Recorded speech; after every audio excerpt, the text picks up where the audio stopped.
So we're here to talk about our preliminary budget. In this district, we do it pretty early because the final budget won't be approved until April 30th. So we're ahead of the game. We start this budgeting process pretty early in the year. And this is our calendar of, so this is our calendar. We start the process in October. Goes through the process of things that people need from the beginning. Then the superintendent, assistant superintendent, and all the directors review, decide what's going to stay in and what's not. We meet with the budget and finance committee. The finance committee makes recommendations, reviews, and then the full board gets it. And this is our preliminary thing. So it's very important to know that this is still under discussion. This is a preliminary budget. It's not the final budget. It can change. Damaris, what's the date that this budget, the preliminary budget's due to the county? Actually, it was just changed this week. It was March 20th, now it's March 29th. So we might or might not need a special meeting anymore. So we basically have 1 month from right now to give them a preliminary budget. And then you have another month if you want to make a change in the final budget. We don't recommend that. It's a little bit more of a problem than the last go-around. But anything in this next month can be changed. So again, for everybody watching, everybody here, this is for discussion as preliminary budget, not the final product. This is our strategic plan. We spent a good deal of time on this last year. It's called Denville 2022. There's 4 big areas, large areas, and then there's goals that come out of the 4 areas. The 4 areas really deal with academics, deal with technology, they deal with social emotional learning, and they deal with facilities and security and safety of students and staff. These are our district goals for this year.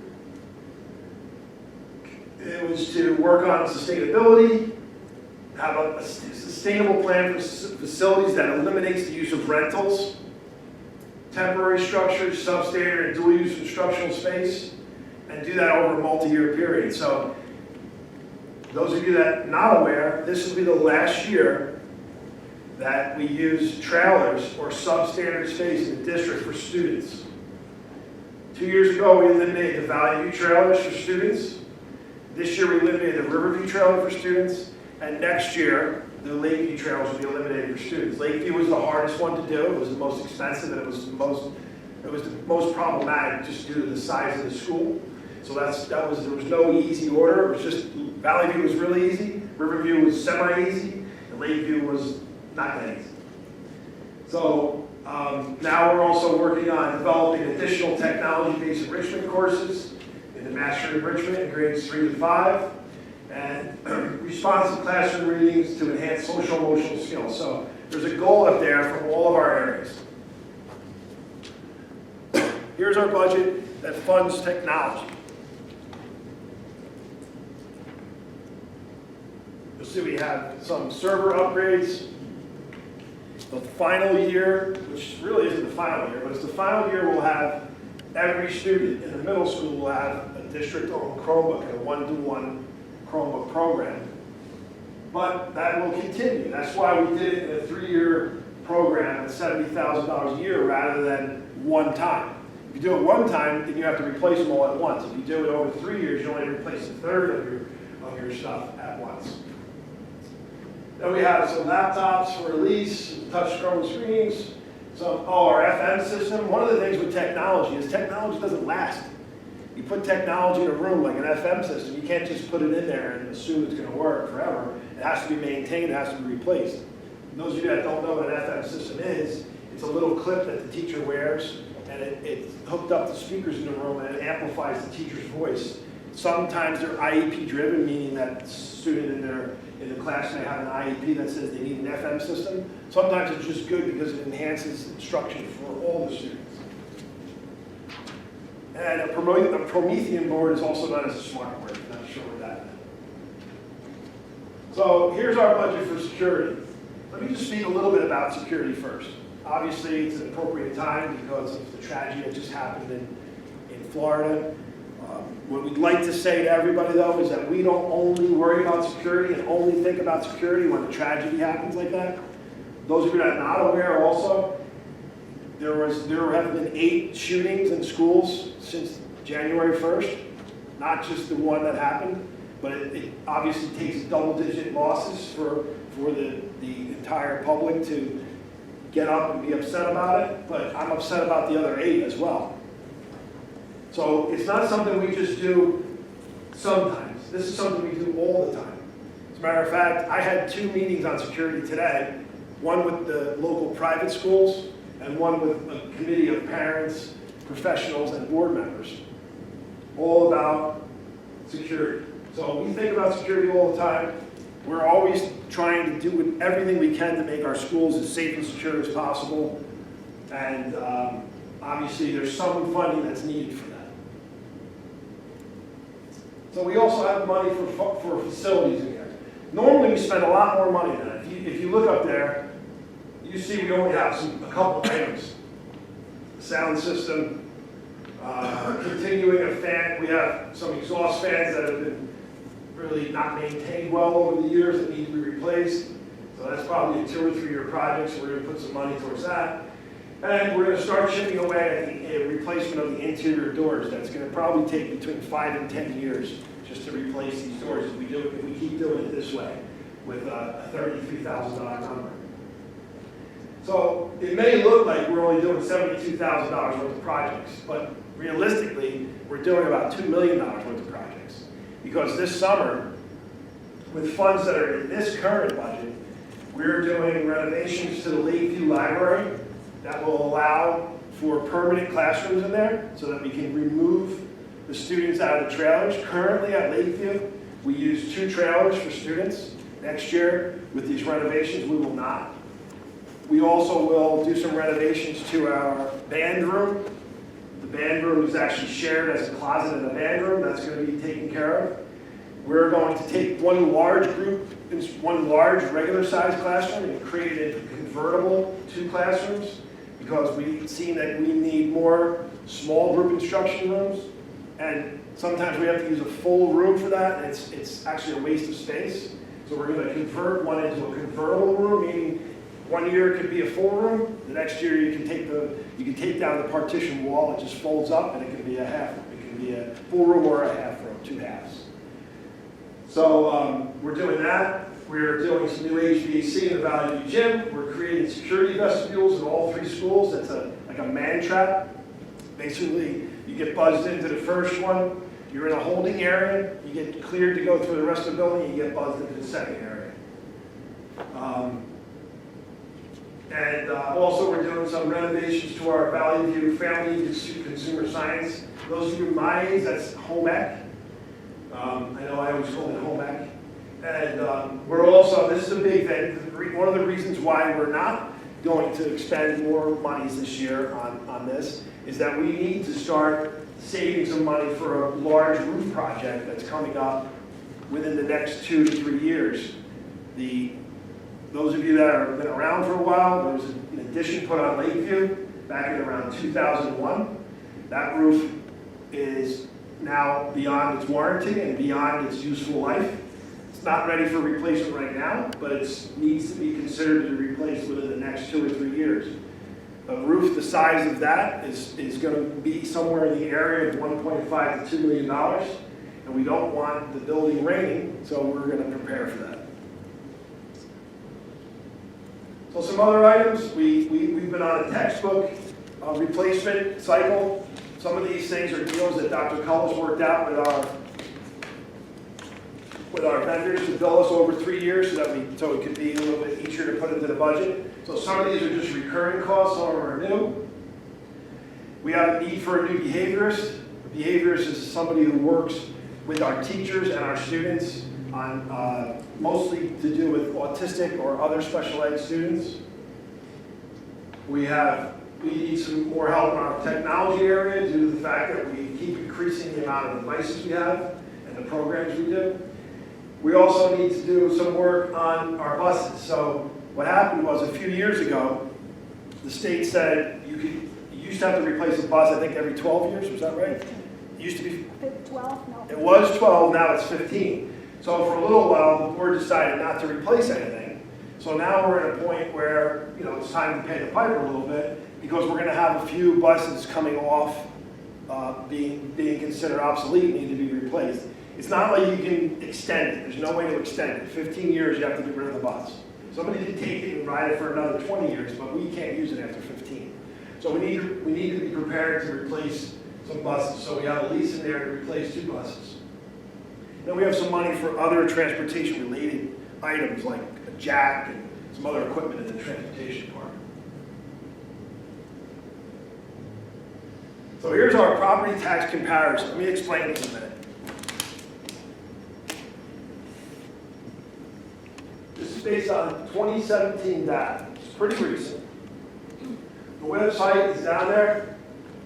It's nj.gov/education/guide/2017. You can Google it. It's called there was a name for it. It was called adequacy report, something like that. But this will be on the district website. So here's what we have. In the first column on the left is districts. So we have 15 districts up there. The second column is the county. Third column is the budgetary cost per pupil. I'll explain what that means. And then the fourth column is rank K-8. So that's a state ranking. And then the last column on the right is the rank in your comp group, which is our comparable group.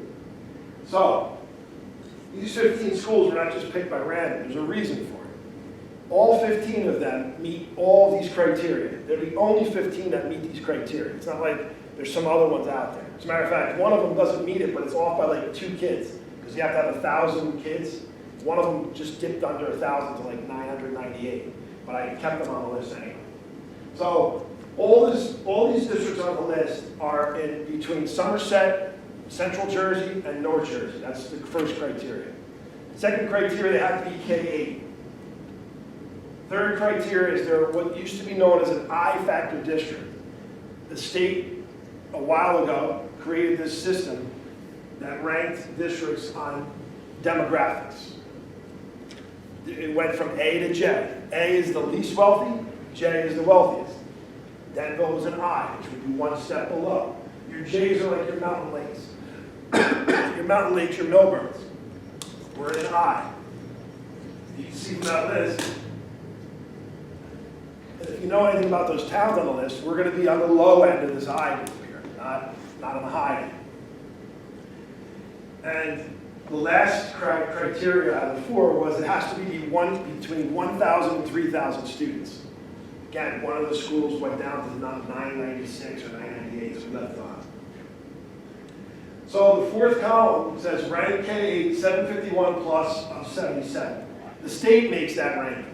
Any district that's K-8 and has 751 kids or more is put into this group of 77 districts. That's the entire state. So it has nothing to do with demographics. It could be an A-factor district, you know, with very high, with very low socioeconomic, and it could be a J-factor district with very high.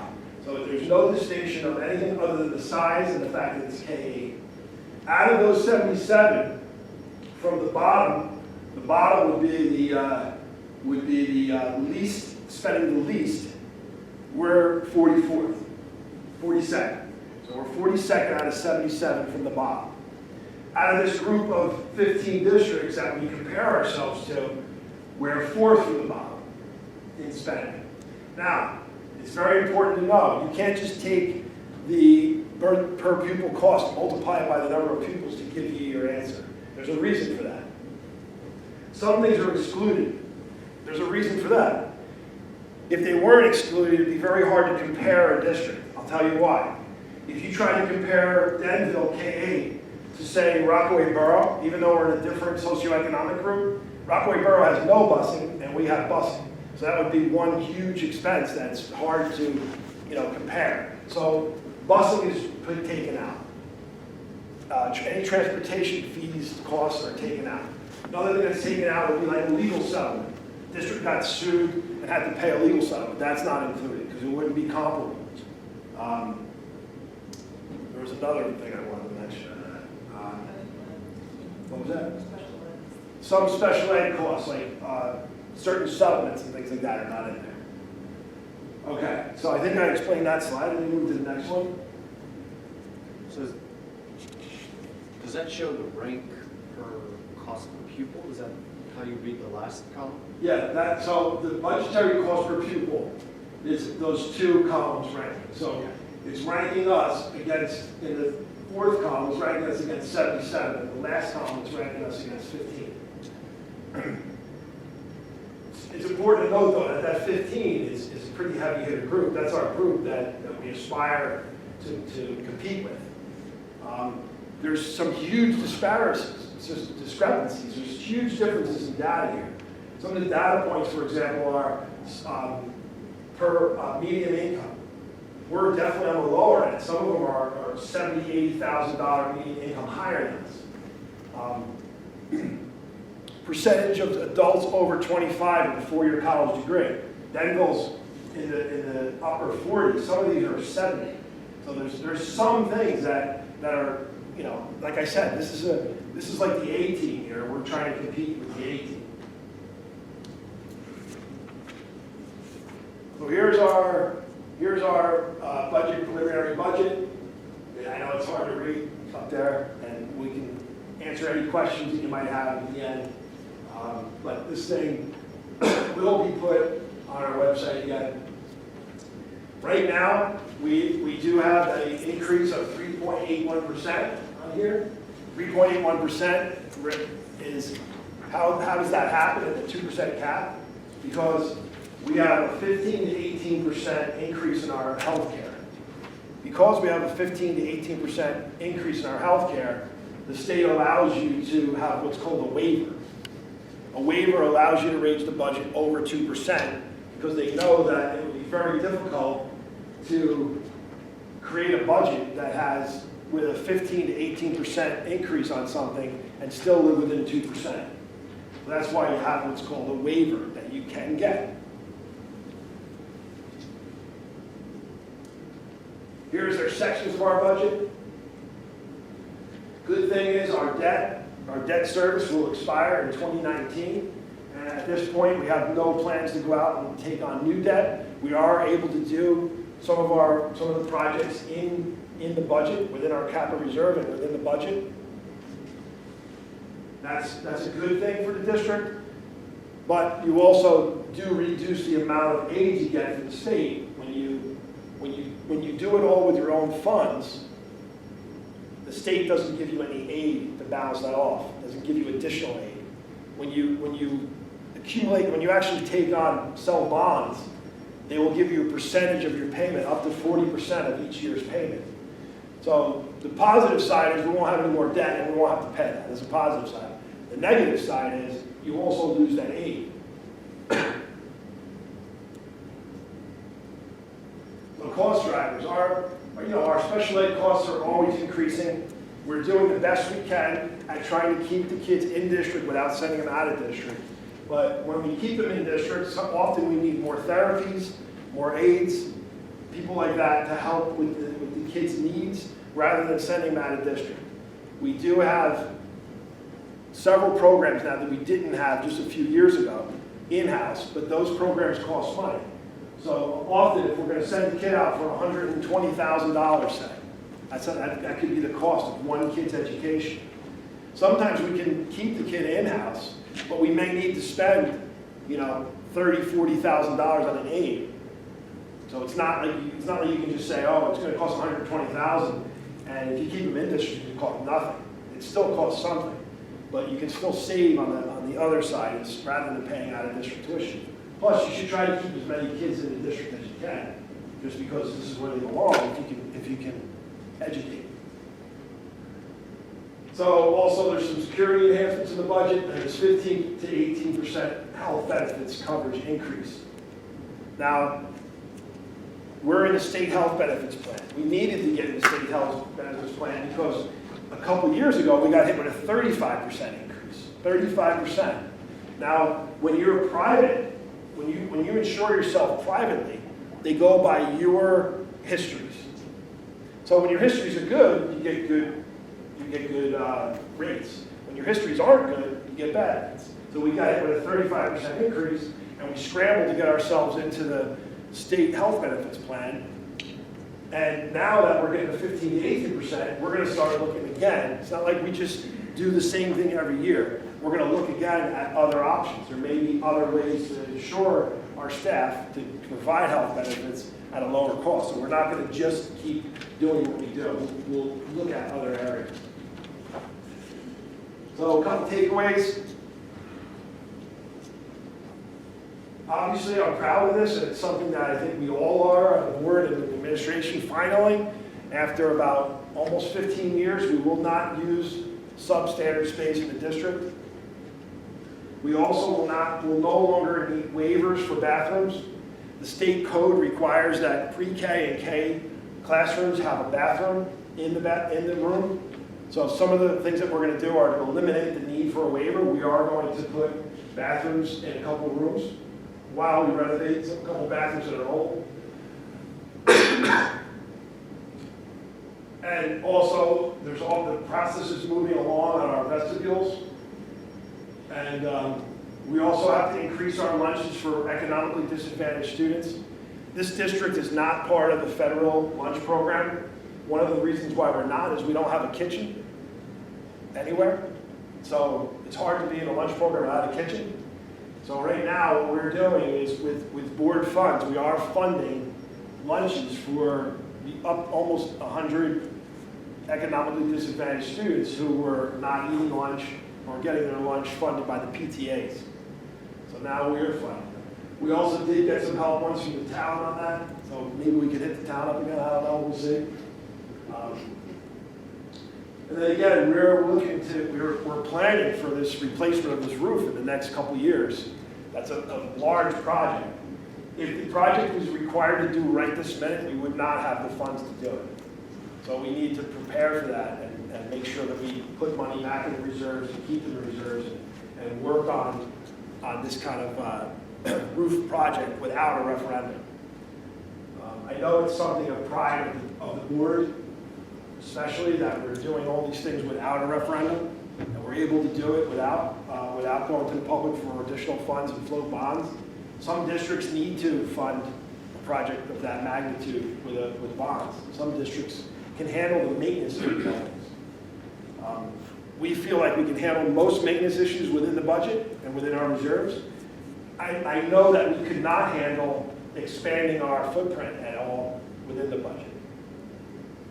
So one of the things we're doing again is we're going to fix that last library at Lakeview to allow for the last elimination of substandard space. It's kind of a cool thing because we did it in Valley View. What we did in Valley View is we took a section of their library and made a permanent classroom in there. That was able to free up the trailers so we don't use trailers there. In Lakeview, what we found was Lakeview was built a while ago when you didn't have small group. Everybody was in the same classrooms. So we were using small group instruction classes in large rooms. So what we did was we took Lakeview's room over. If you walked in Lakeview's library to the extreme left, there were like desktop computers that are now obsolete. So we're pushing technology into kids' hands, and we freed up that space on the left side and created 3 permanent small group classrooms. And we were also able to make another small group classroom in an adjacent room to actually give us 4 classrooms without having to expand the footprint and then get the kids out of the trailers. That was our goal. It's on every board agenda for the last year, elimination of substandard space. So it was the big goal. And the best thing is we have the plan to do this last one with the same thing, taking over some of the space in Lakeview's library. The extreme right of the library will now become an area that will have 2 small group permanent classrooms. And again, we'll eliminate the use of the old desktop computers, replace them with things that kids can hold, like a Chromebook, and then it frees up space to allow for the regular operations of the library, but also to give us 2 small classrooms that we can use permanently.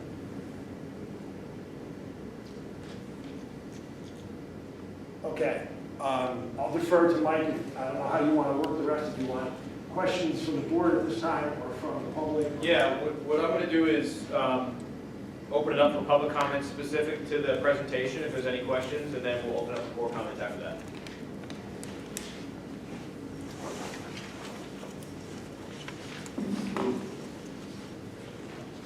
So if anybody from the public has any questions, you can come on up and just write down your name. Mr. Forte will give you the microphone.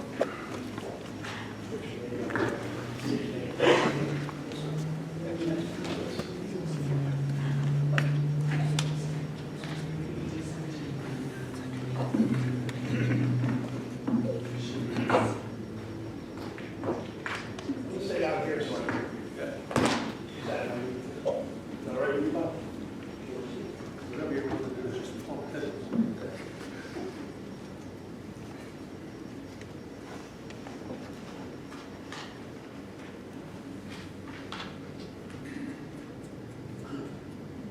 I just have a few questions. The first one is on security. One of the things that came out of the Florida shooting was the seeming disconnect between notification of the sheriff's office, notification of the school, notification of the FBI about this individual, and any action that was taken. In that, there might be a lesson for everybody about when you get warned repeatedly about an individual, it might be a good idea to look at. Do you have a system in place whereby if the police get a notification about an individual who is threatening the school or a student who is posting threatening remarks on it, that will alert you to that individual? Yeah, so I'll answer it just briefly, and then I'll let Mr. Forte kind of jump in with some more detail. So actually, prior to this meeting this evening, we had a security committee meeting and talked in pretty detail about a lot of the same questions you have, and I appreciate you bringing it up because it's certainly something I think that we've addressed, and we continue to look at other options. Are there more things we could do?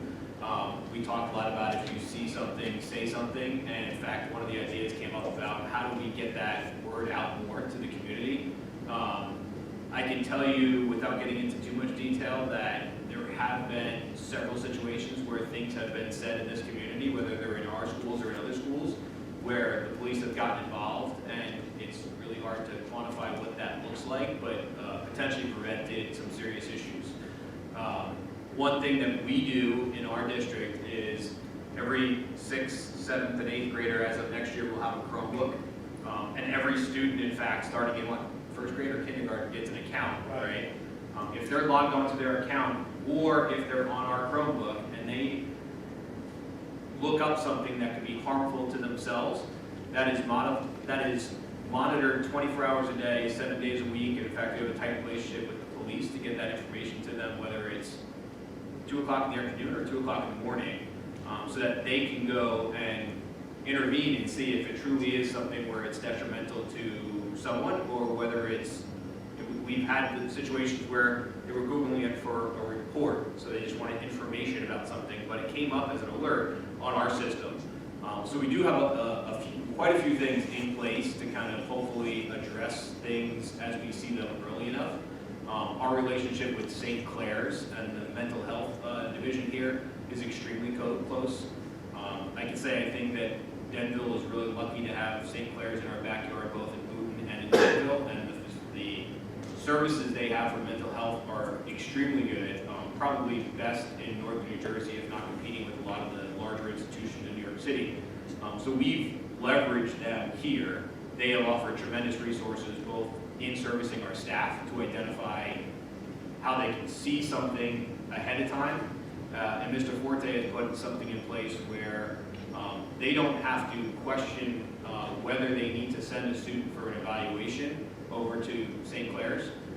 They do it, and then they notify Mr. Forte that they did it. So they're empowered to basically make that decision, identify things early. That's a Christmas. Yes. For Christmas. Yep. And we've gotten both support from them from evaluating students, as well as providing in-servicing and education for our staff on how to identify. So I've identified a few things, but Mr. Forte, you can probably even talk more. I mean, How did you hit it? You gotta, We do a lot, and we're always looking for more, and that's what we talked about earlier today. We talked about a lot what we do, and we talked about what else we can do. So I know that Chief Wagner was at that meeting, and he is involved with the Crime Stoppers and how, with the county, how can we potentially incorporate that into identifying issues with students, in whether it's going to be harmful to themselves or mental issues that need to be addressed. So we're looking at a lot of different options. If you have more, please bring it to us offline. We're glad to look at more options, but I would say we do a lot, and we could always do more, and we're looking to try to do more. Yeah, it's a very complicated area because of you get a kid that just copies something, sticks it up on his Facebook page, and asks a question about it, and and then what do you do with the evaluation? How do you determine whether or not this is a threat or it's just something for, as you said, for the report. So it's a very complex area, but I'm glad to hear that you've got this connection set up so that you can evaluate things as they come along. I would say our job in general as a school district, and I don't want to take it out of Mr. Forte's mouth, but I think that the words are, we need to identify issues and pass it along to the professionals, whether it's the police department or the mental health professionals that can identify if it's something that they need to address, or whether it's not, like you said, whether it's not something that is as big a deal. So I think that once we identify, I think the biggest thing we can do is educate our staff and parents and the community on how do you identify. And don't hesitate to say something, just say it. It's okay. If it's nothing, that's okay. Or if it's something, like you said, that they copy and pasted and it's just, they didn't mean it, but I think that there's intent and there's, do they have the means to do it? And they look at a lot of that stuff when we talk about the police department and what we do, but we hand that stuff off to the professionals to identify whether that is something they need to intervene on. Okay. Pre-K. The state, one of the governor's avowed intentions is to offer pre-K for 50,000 additional students in the state. I'm very deeply involved with the pre-K program. It covers Morris County for students at or below the poverty line. And our program goes from pregnancy through 5 years old for these kids. We offer early head start programs. So I'm wondering, what's the district's plan for dealing with enhanced pre-K over the next couple of years? So right now, I'll tell you what we offer, and then I'll tell you what I think we may be able to do. One thing is we have 4 programs. They're all special education based. One of them allows students from the outside to go in, regular ed students, and their parents pay a small fee to go. The reason why we don't see in the future expanding this, not just because it's hard to put in the budget, but we just don't have any room. I spent, and I wanted to make sure that that top one up there was really driven home. We are proudly eliminating substandard space. Right. And we are totally shoehorned in to every room in this building due to the fact that we have so many different programs, some that require small groups, some that require large rooms, and we just don't have the space to expand it. If the board was interested in that, and the administration wanted to recommend that, there would be some serious conversations about how to actually house it. It would be a big deal. And by the way, I'm not saying I don't think it's a good idea. It's just, No, I understand. at this time, number one up there was really our big thing. Right. No, I certainly understand that, and this district is not alone in its space considerations. And quite frankly, what I'm looking to do is to try and talk the federal government out of some money to buy a building immediately adjacent to our existing Head Start school that would open it up for another 100, 150 kids and offer collaboration to various school districts around the area.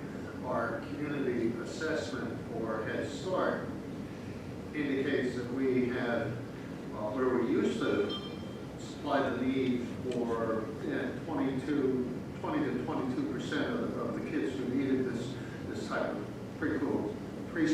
service, we're now down to about 12. And maybe even have dipped below that because poverty is hidden in Morris County. And the poverty rate in this county is now up over 4.5%.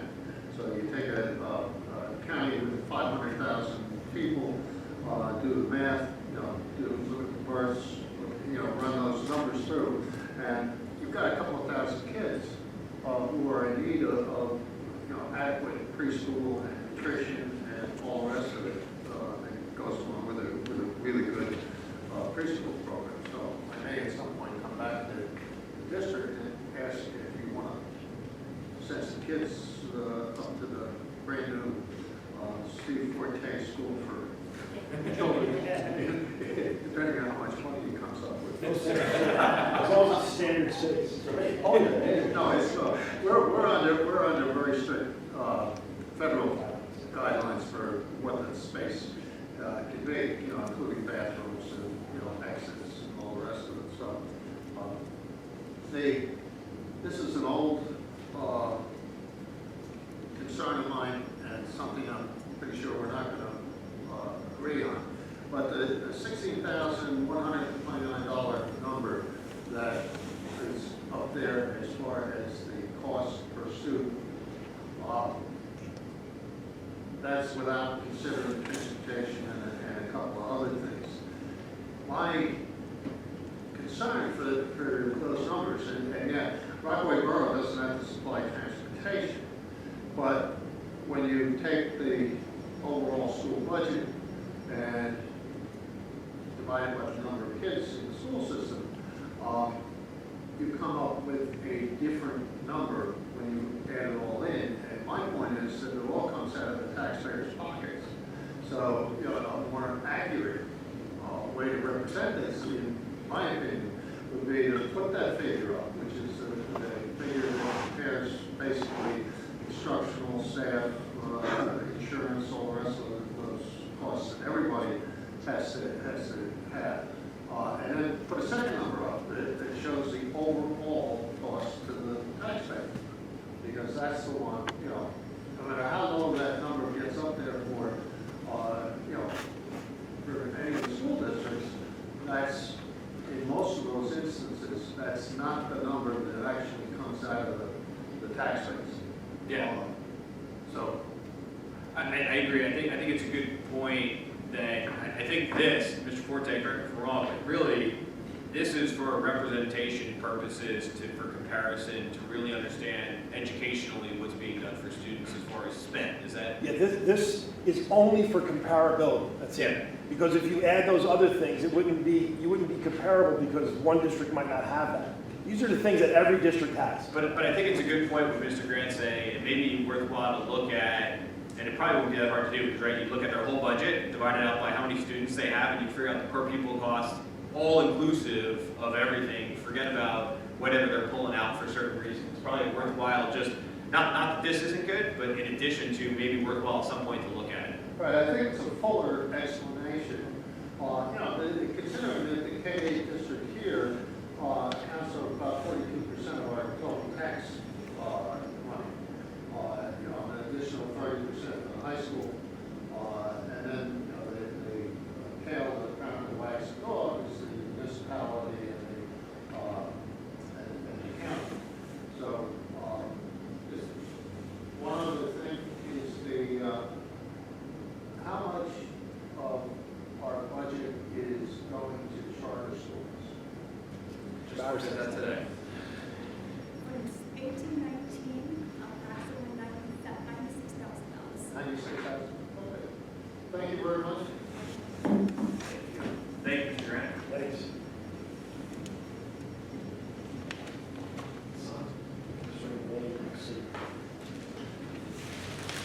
Lyle Beck.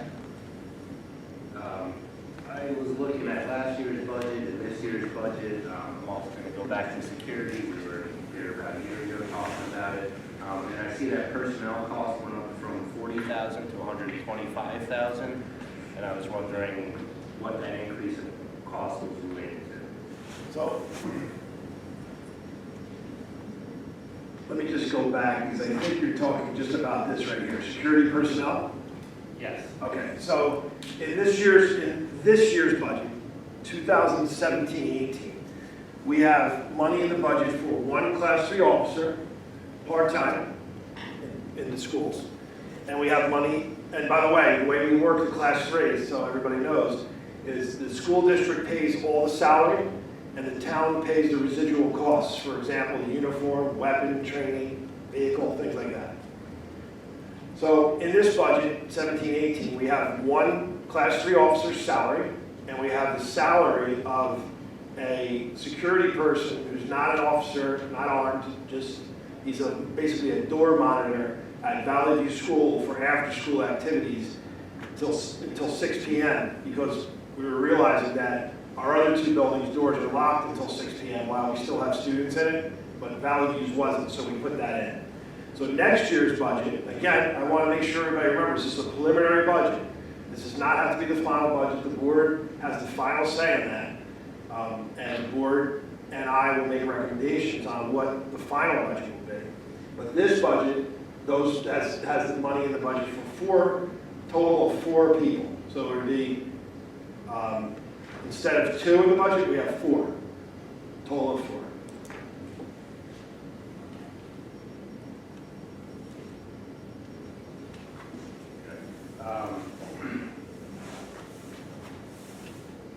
That's what I thought it was, and I'm not going to take a lot of time. I think most people know my feelings on the subject here. I was here a year ago, and I said I think this is a path that we're going down, and once we start, we're going to continue down that path. Here we are, a year later, we've tripled that cost, and I do understand that there are bad things that happen in this world, and my heart goes out to Florida and every other school shooting of this year. These things do happen, and I appreciate that we're all here for the right reason, and that's for the safety of our kids. I think what Mike said before, he said something that, one of our jobs is to educate parents and students, and I think using resources for those purposes provide a much better daily improvement in life and touch those kids who actually need that help. What we're doing is we're bringing in professionals who, although they are trained and they are professionals in their field, they are not professionals in the field that we need to reach the students. We need more social workers, more counselors. We need people to give those people breaks. When there is a hit investigation, when we do state testing, the counselors, they are consumed by those items. And if something else should come up at the same time, they don't have that capacity. And we continue in this society to get more and more special ed needs and things like that. And we are stretched thin, and I understand that there are a lot of things that go into this budget. And overall, you guys do a great job. I love that you added security vestibles. I think that's something that is a one-time expense and a low expense that really can help. I love that there is a behaviorist in the budget that can help with some of those things, but when you go to that, there was one slide that says cost drivers with special ed costs, legal costs, which I'm sure are related to settlements, related to some of these things, security enhancements and health benefits. I can't help but believe that all of those things are related to the anxiety and pressure that not only students feel in school, but also some of the staff. And that if we could work to alleviate some of that, we'd have much better outcomes on all of those items. And those would be a real difference to the students. So I'm just here to add that. Again, I appreciate what you all do. Thank you. Thanks. Thank you, Mr. Beck. I think, so I will tell you that there's never any easy answers. I know we've talked about this before. The balance of facilities, the balance of security, the balance of education, the balance of getting the best teachers, the best educators, the benefits to attract the best staff. It's a big balance, and it's not easy. And I appreciate your feedback and input on what you feel is important, because There's others probably out there that have that same feeling, so I appreciate you coming and expressing that. And hopefully you understand that we do take it and really think about that and understand what we think, how do we balance that? Believe me, you know, I made a comment to somebody recently. I've sat in on about 3 or 4 security meetings for this district, and there's not one where I don't walk out the door and I'm glassy-eyed, because it's really upsetting to think about that we have to have the discussions that we do in those meetings. It's absolutely horrific what we need to do. I'll give you a personal example. My daughter came home today and had to write an essay for school, and her essay was about a lockdown. And it was about how she got to go to a different classroom because she was in the hallway and go to the bathroom, and she got to be with her friend hidden under a desk. And my wife handed it to me, and I just started crying because it's the reality of what they're used to, but it's something that's just so hard for me to understand. And hopefully we do the best we can in this district with the available resources we can to make students feel safe. And that safe is not always just a physical safe, but a mental safe. And hopefully when we talk about the things we do with School of Character and the things we do with social and emotional learning, adds to how they feel. But she obviously feels safe enough in her school to talk about the lockdown and understand that it's part of what they do. But she does, I think my students, my children feel pretty comfortable in our schools, and hopefully we can continue to enhance those things. So thank you for your comments. Any other public comments? Seeing none, I'll close the initial open public comment section at 8:23, it just hit. And I'll open it up to any board comments about the budget presentation.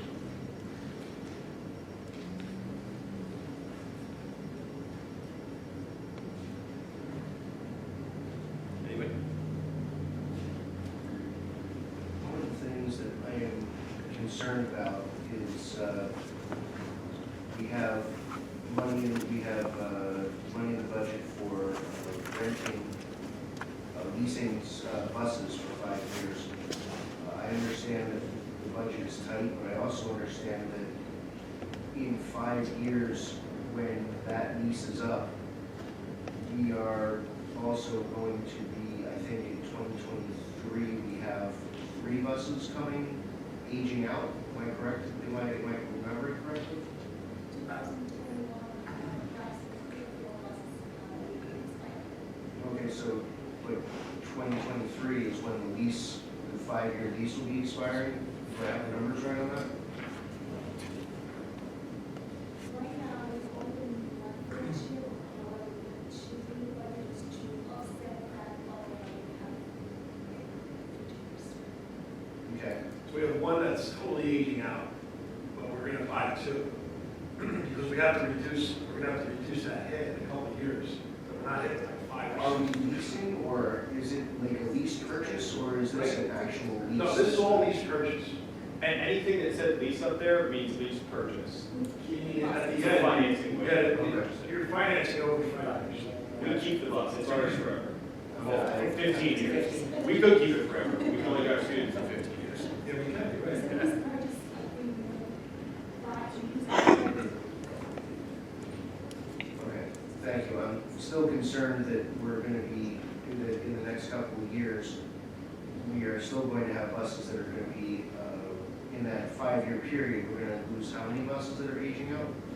2021 and 2024. Okay, so then we'll have the 46 grand from this year, and we'll have to do another, I'm sorry, you said 4? Well, not 4 at once. We're front loading 1 this year. So when we have 6, from now to now, I think we have 6. Approximately 6 from now to 2021. And not all of them are full-size buses. Some of them are the mini buses that are like half the cost. Not a mini van, not like the small ones like you would buy like for your, for your family. Like a half That might be like B11 if we lost a couple of years Right. of service out of it because somebody decided to take a turn to it. Yeah, exactly.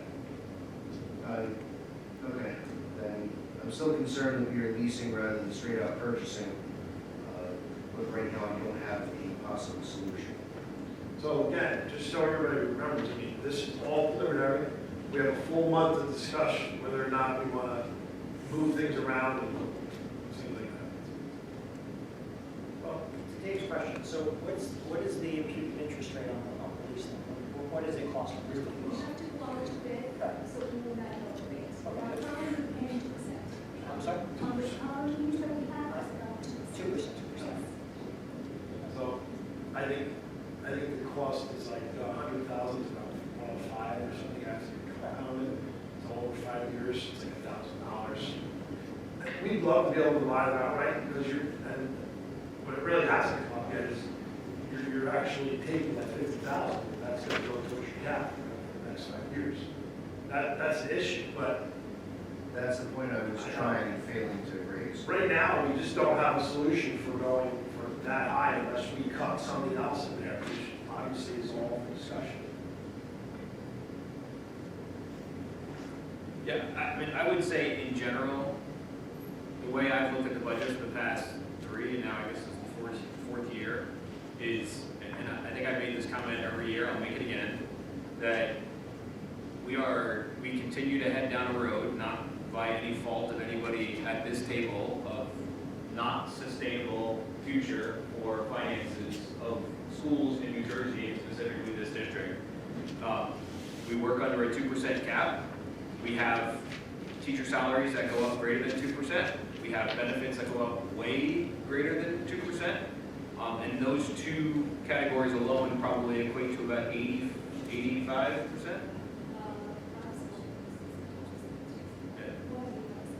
More than 85% of our budget goes up greater than 2% when we have a 2% cap. That means that 15% or 20%, whatever you want to look at, has to go down, has to continue to go down. Otherwise, we go down not a sustainable future. So I don't come with a solution to that. But I mean, certainly, you know, the frustration of health insurance increases. We thought a few years ago, we went to the state employee health benefit plan, that was going to be an answer probably for longer than a few years. That was, unfortunately, It's got its own problem. exactly. There's a lot of issues with the state employee health benefit plan on the teacher side that it is not controlled at this level, but it's controlled at a higher level that is resulting in a 15 to 80% increase. And You know, also throw in the other piece that we're still not funding as a state school funding format. So each year, we're being shorted at least $500,000. So you throw in the fact that you have a 2% cap and your stuff is growing at a higher rate, and you're not getting what you're entitled to from the state. Well, and look at it this way, right? I mean, you talk about the 2% cap, we're actually going to be at close to 3.8, right? $500,000 is the 2% tax levy increase, 587. Another 570 is the waiver on health insurance, right? So there's your $500,000, right? If we got that from the state, we wouldn't have to be going to local taxpayers for $570 million. Yeah, it's a very frustrating place to be when we sit here every year and talk about the same things, and you know, we work hard to try to fit as much in as we can in our budgets. And Steve mentioned it in his presentation, and I do think it's a point of pride, at least for me as a board member for several years now, is that we have avoided having to go to referendum for an additional debt service. We have basically done what I consider as a fiscally responsible thing, which is, you know, we know we have a project coming up, like this Lakeview roof, we need $1.5 million or $2 million. We save some every year so that when we get to that point of needing it, we have the money to spend. Just like you would if you had a project at your house. You put money in your savings account until you had money to pay for it, and then you pay for it. I do think that's the responsible thing to do. Unfortunately, that with all of those things in there, with a greater than 2% on you know, salaries and benefits, with you know, the fact that we try to put some money away to be able to pay for larger projects, we end up going to 2%. I mean, I'd love to say we don't have to, but I'm not sure where else we can cut. We'll certainly look at it more and more and see what we can do, but I think a lot of it is discussions on how we spend our money. And you know, the other thing I would say is just to add to Dave Luer's comment, one of the things that I agree with Dave from the perspective of, you know, there's two different categories when I look at the budget that I really focus on. There's the costs of things we want to do this year, and then there's costs that are going to be year after year after year. So when we add staff, when we get into leases, when we go down the road of giving Chromebooks to every sixth grader, these were really good things. These aren't bad things, but they are costs that are never going to end. You know, we're not going to all of a sudden do Chromebooks for 3 years and probably stop. The likelihood of that is low. The likelihood of once we add a staff member, reducing a staff member is pretty low. Now we do it because it's the right thing, but I would say my scrutiny over reoccurring costs is often higher when I evaluate these than, and not to say my scrutiny is not high on a cost for a facilities thing we have to do every once and get done with it, but certainly when I think about what is this, how can we sustain and how can we maintain that budget going forward when you're talking about $70,000 a year, and that cost, by the way, every time you lock in a cost that's going to be reoccurring, it's going to go up. If it's a salary, it's going to go up. If it's a cost on a bus or a lease, the buses are going to be more expensive in 3 years, right? Every time we do something, the cost is going to go up. So just, like I said, I don't think I guess I kind of talked in a little bit of circle, but those just a little bit how I look at the budget. It's a frustrating time for me when we go through budget season because there's a lot of tough decisions to be made that I wish we had more money to do it with. I wish we didn't have to increase our taxes as much. But I think there's a decision on what's the best thing for our town and what's the best thing for our students. So I think I appreciate everybody taking the time to go through it, and I know that this is probably the busiest 3 months, 4 months of board. So thank you for everybody for being engaged on it and involved and in your committee. So any other board comments, questions? See, you're talking about percentages, can you just review for the moment the amount that the school budget that has to go up and how? So the percentage or the, No, the amount, the actual dollar. so on an average house, the change would be $146. Per month is $12.18.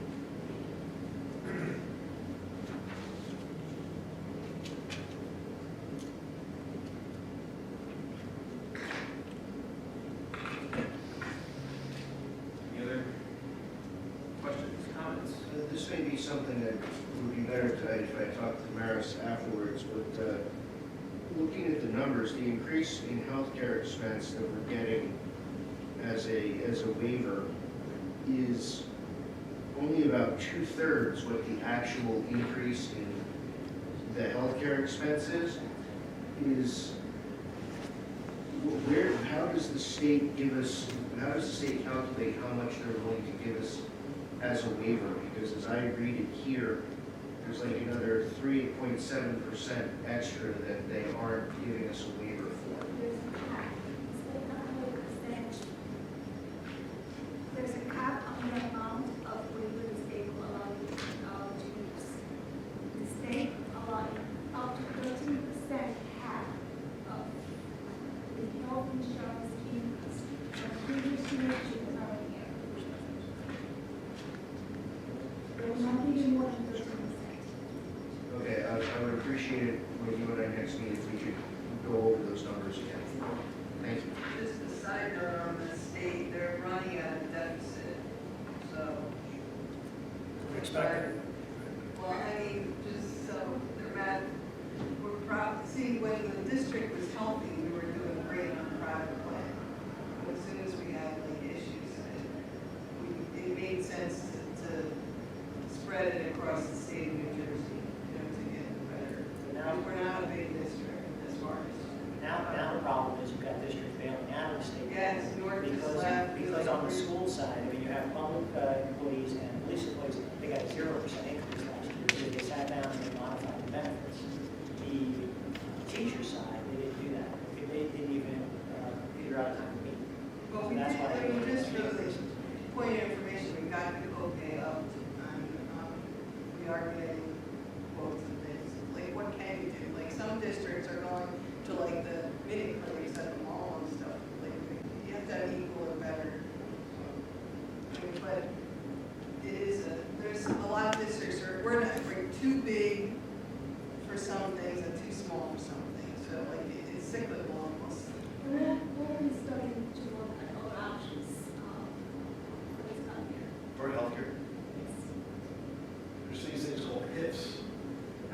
insurance fund.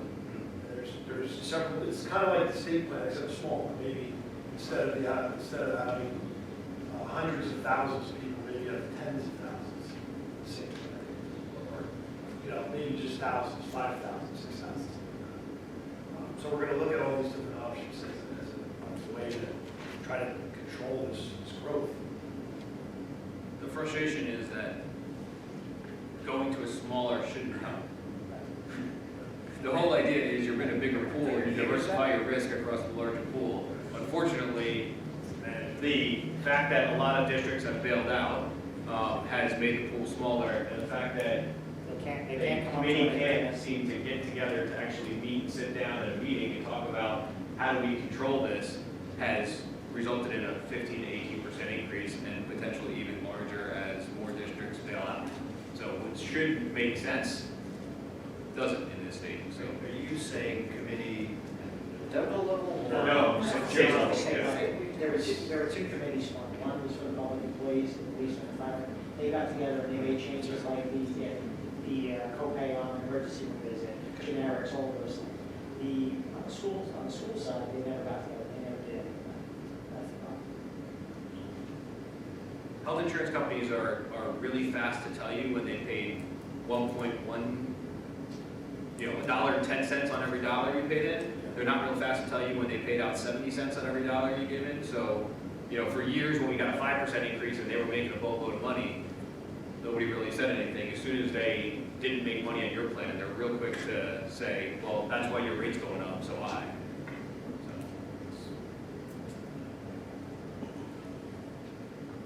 Any other questions? If not, let's move on to superintendent comments. Back to you, Steve. Okay, so just one comment. Today, not today, but at the end of this week or sometime next week, we will put out the Persons of the Year Award nomination form.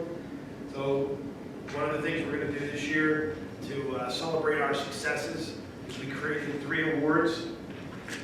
We created a Student of the Year, we created a Staff Member of the Year, and a Community Member of the Year. They had to have done something that had a positive impact on children that are in grades pre-K to 8. I worked out some arrangements with some different organizations that are going to sponsor the awards. So we'll put it out to the public to nominate someone. We have a committee to come in and pick the winners, and then we'll publicize the winners. So we will put out the form sometime, probably the end of this week or early next week. We have probably about a month to collect the names, and then we'll have a meeting to select the winners. This has been done in cooperation with the Foundation of Denville. With the Foundation of Denville is going to sponsor the Staff Member of the Year Award. The combined PTAs will sponsor the Student of the Year Award.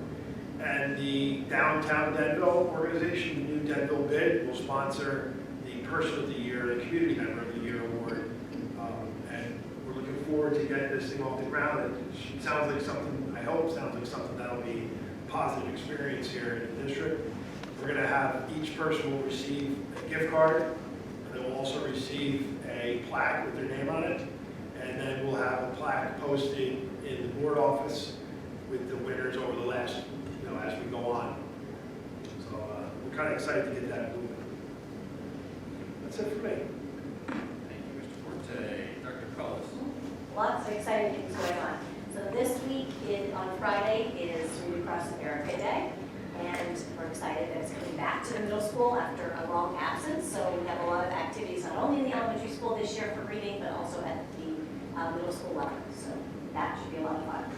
That's the March 2nd. Then we have, this is also new this year, we're doing a transitioning to first grade for all kindergarten families to look at the programs that we offer and what first grade will look like.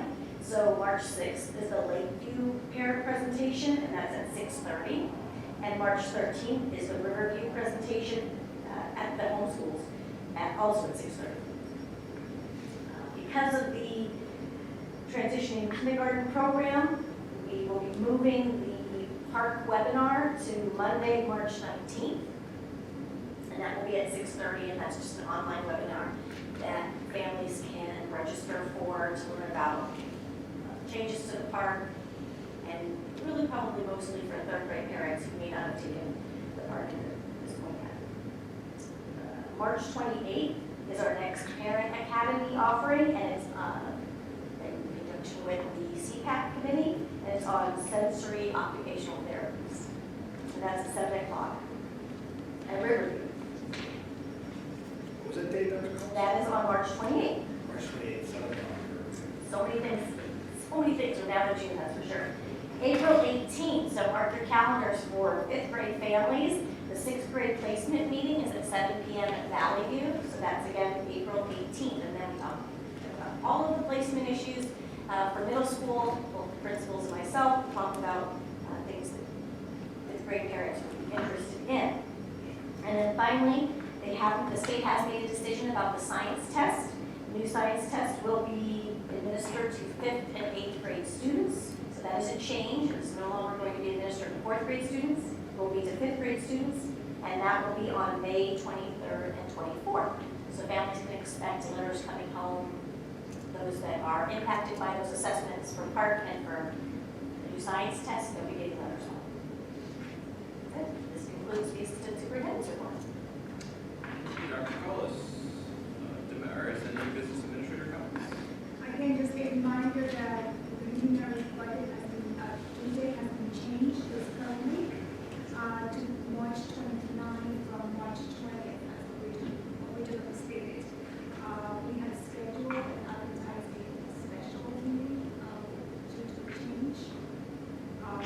We can discuss this in one. Still will be required. Still required to have a federal meeting on the 26th of March.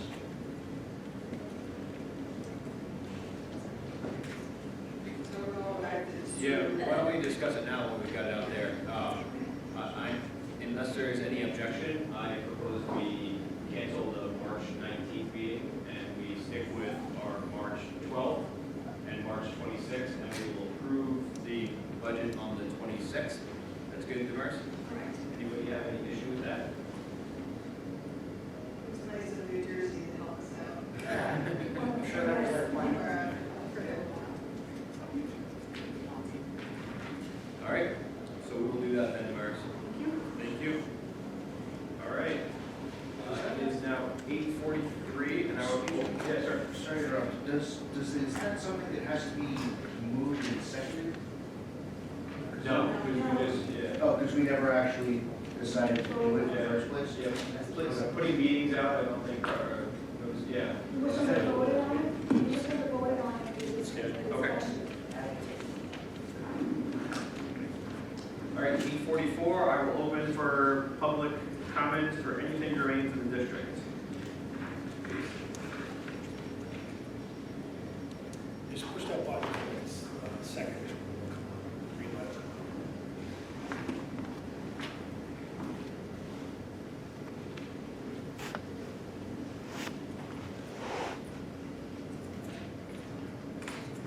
Hey everybody, how you doing? Just I want to give you a real quick update.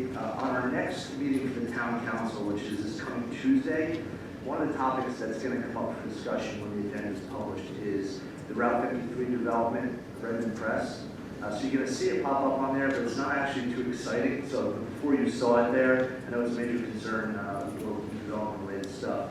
This one really is just, there's a lot of zoning housekeeping that has to happen whenever a project like this could potentially come to fruition.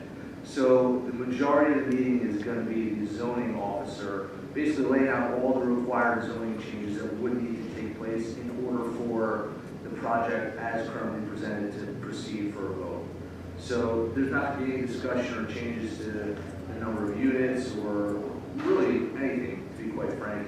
It's very much a housekeeping meeting by the zoning officer. So in case you saw it pop up, I don't want you to be surprised. I want you to know that it's not maybe as exciting as it might sound at face value. Any questions for me for that? Thank you for the update. If on that specific project, Brian, if you wouldn't mind, I know it's been designated, and excuse me if this is the exact right term, site for rehabilitation. Area of redevelopment. Yeah. Redevelopment. Redevelopment. And I know in the past, we've had areas that have been allocated for that ended with pilot in lieu of taxes. So if there's any discussion on that, if you wouldn't mind bringing that to us, just Absolutely, yeah. Heads up on that. And I believe, yeah, you're absolutely correct in the fact that those types of projects sometimes do end up being a pilot. To the best of my knowledge, as of today, there hasn't been any discussion with the builder. No one's approached us relative to that. But of course, as you know, that could change come the end. So if that does come up, I'll let you know right away. And then I'll come sit here and talk to you all about it. Thank you, I appreciate it. Yeah, no problem. Any other questions for me? All right, that's it. Thanks. Thank you. Thanks, Ron. Any other, please? Oh, open session. Open for anything.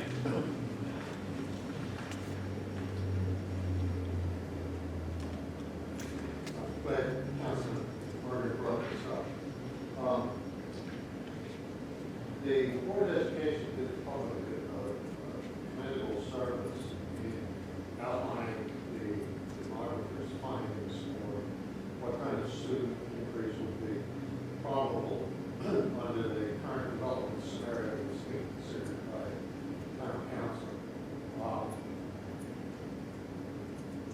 I understand that it's a difficult area for you folks because there's been a traditional line drawn between the Board of Education and the town council. It seems to me that that line needs to shift because what the town council is doing without impact studies is going to impact everybody in the community, particularly the schools. Like I think you did an excellent job presenting the monitor's findings. In the face of what, quite frankly, was a hostile reception, the town council asked us, the public, and your board members to accept their professionals' findings. And yet, when you presented your professionals' findings, at least two council people actively worked to undercut those findings. I thought your presentation was on mark. It showed probability of increases. You didn't make any dire end-of-the-world predictions, but you tried to outline for the council what the probabilities were. I think this is something that's a considerable service to the community. I'm here to urge you to continue that type of review and observation and interaction with the council. There's other projects that are on the line. They seem adverse to holding any public hearings on this. And the projects that have been approved have to go through a couple of stages, one of which is a full application has to be filed with the planning board. And secondly, the court has to conduct what's called a fairness hearing.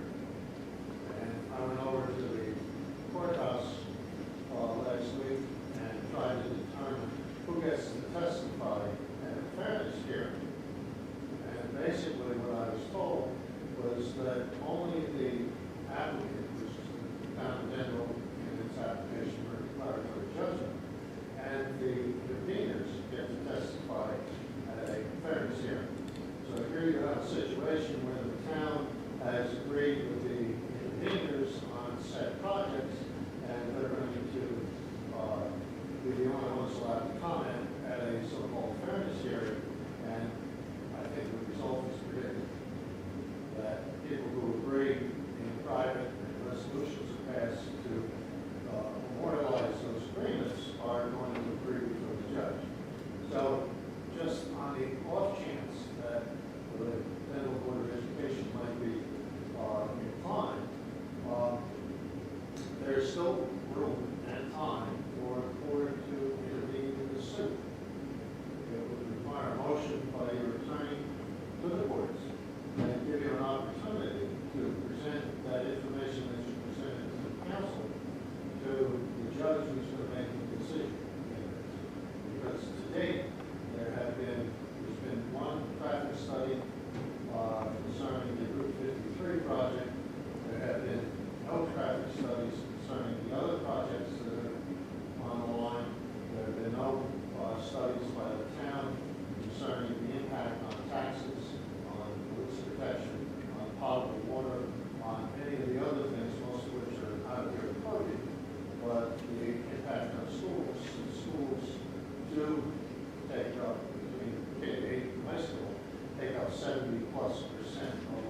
other than the ones that agree with each other. So, anyway, thank you. Thank you, Mr. Grant.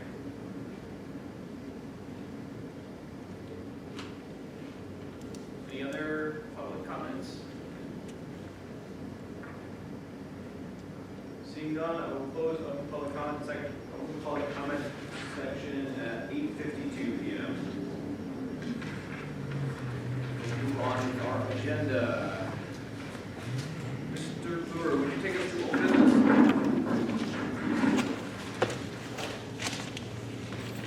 I say no to get in trouble. Okay, I would like to move the old business. We have, I'd like to move A through C as a block. We have section A, approving the reports of the treasurer's school monies and the board secretary. We have the education reports, report of student enrollment, report of the medical office, and 3 HIV reports. Lakeview 3, 4, and 5. And the minutes, section C is the minutes from the reorganizational meeting on January 1st, regular meeting and executive session also on January 1st, and regular meeting and executive session on January 22nd. Second? I think Mr. Capella beat you close. Thank you, Mr. Capella. Any questions? Seeing none, oh, go ahead, Larry. No, I don't know, I have a question so much as a comment. I was just, it was interesting to me, I'll share a personal experience, looking at the medical report for January. The cases of strep in Riverview were almost the same number as the cases of strep in Lakeview. The reason I mention this is because it seemed like in my son's 3rd grade class, there was a version of strep that was antibiotic resistant. Basically, kids got sick repeatedly and ended up going through 2 and 3 courses of antibiotics before they finally kicked in, which I think tracked a little bit with the conversation when I had Steve. We were talking about how incidence of flu seemed to be down somewhat this year, and strep seemed to be up. I'm wondering if it wasn't specifically that cluster that drove it. Looks like it, yeah. Anyway, just wanted to bring that up because I had some direct experience with it. Sorry. Hello. It did not. It did not. It says, it looks like it's ending at the L house. So I'll say that. Is on this list, I think, like $100. It's somehow, some over the state. Yeah. Any other questions, comments on old business? Seeing none, roll call, please. Mr. Capello? Yes. Mrs. Segura? Yes. Mr. Wood? Yes. Mr. Cass? Yes. Mrs. Wagner? Yes. Mr. Kim? Yes. Mr. Anderson? Yes. Mr. Capello, Yes. take us through personnel. Absolutely. If there are no objections, I would like to move items under personnel 1 through 9 as a block. I would like to draw your attention to the yellow addendum sheet. We're under number 1, we're going to be adding S, and under number 8, we're going to be adding E. These are items, new hire, retirements, extra pay, stipends for things like green committee members, say for assistant coaches.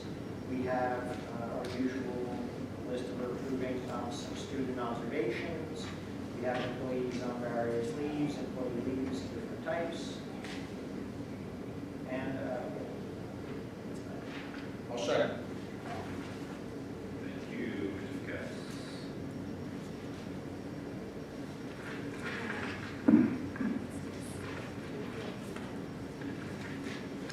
I did want to point out a few staff members who look like they've received either certifications or additional degrees. So it looks like Nicole Filsetti, Hillary Rosenberg, Ashley Schrader, and then Samantha Martino. Anybody else that I'm missing? those are what the ABA certified. ABA certified in the top 3, and then the bottom one is moved across the guys, I'm assuming that was additional. That's Yeah, credits. That was Mrs., well, now it's Mrs. Morgino, but she was Samantha Salima. She's the Valley View teacher up until years ago. Got it. That's who. Oh, yes. Later That's master. good. Sure.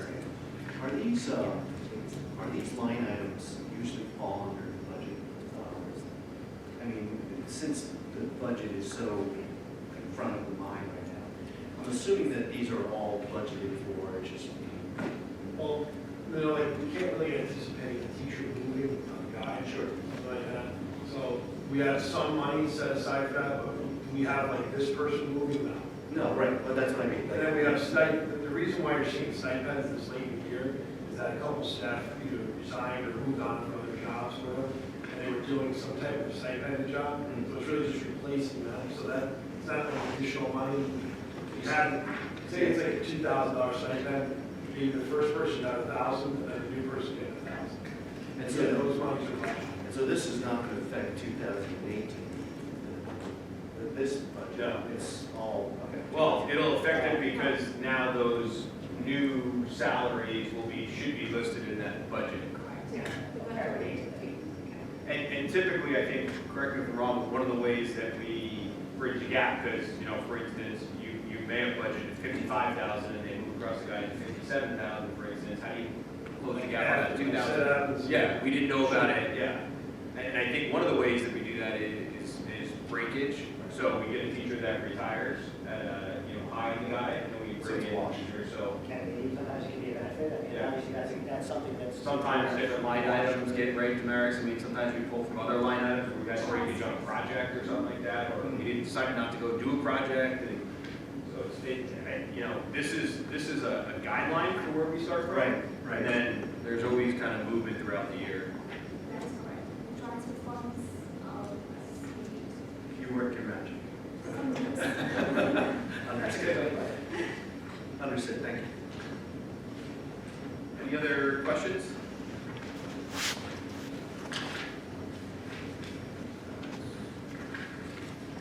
Seeing none, roll call, please. Mr. Capello, Yes. Mrs. DeLuna, Yes.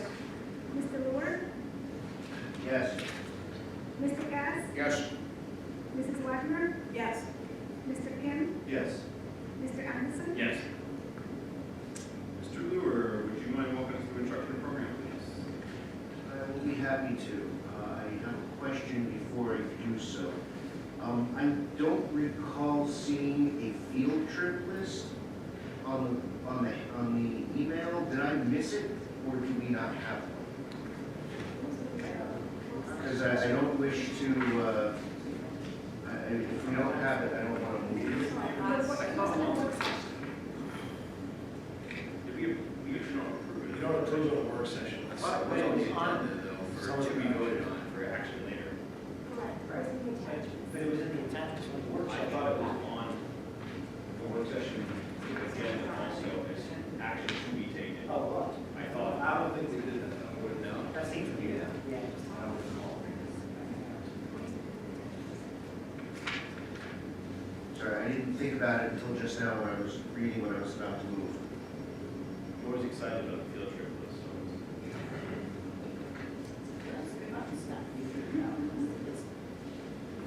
Used to be, James, you missed it when we used to approve the bus routes, those were. Very little restriction. Why don't we just pull it? Well, it's not on the agenda, I don't think, right? It's not. Oh, it is, number No, one. that's the problem, that's the. You know what happens too, in our system we have, if I insert something on the same name, it won't show up. So, I see. that's why. Pull it out, strike it. Yeah, just don't move it, it doesn't, right? We can just not move it. We're gonna strike one. Yeah. Okay. I would like to move items 2 and 3 under instructional programming as a block.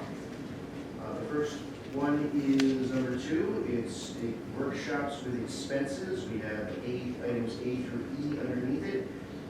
Most of these are professional development, if I'm not mistaken. I think they're all professional development. We have Teachers College, Google Certified Trainer, among other things, a couple of literacy learning. The second one is the case study that was presented to the IMP committee in our monthly meeting earlier in the month. This was also included in our packet. The committee thinks this is a good idea because it is very likely to be very useful for the student in question, and it will help further the body of knowledge. Correct? So, for occupational therapy, yeah, sorry. I'll second. Thank you, Mr. Caspi. Thank you, Mr. Caspi. Any questions, comments? Seeing none, roll call, please, for 2 and 3. Mr. Capello? Yes. Mrs. DeLuna? Yes. Mr. Ward? Yes. Mr. Cass? Yes. Mrs. Wagner? Yes. Mr. Kim? Yes. Mr. Anderson? Yes. Mr. Kim, would you mind moving us through policy? I'm sorry. Policy, would you mind moving us through? Sure.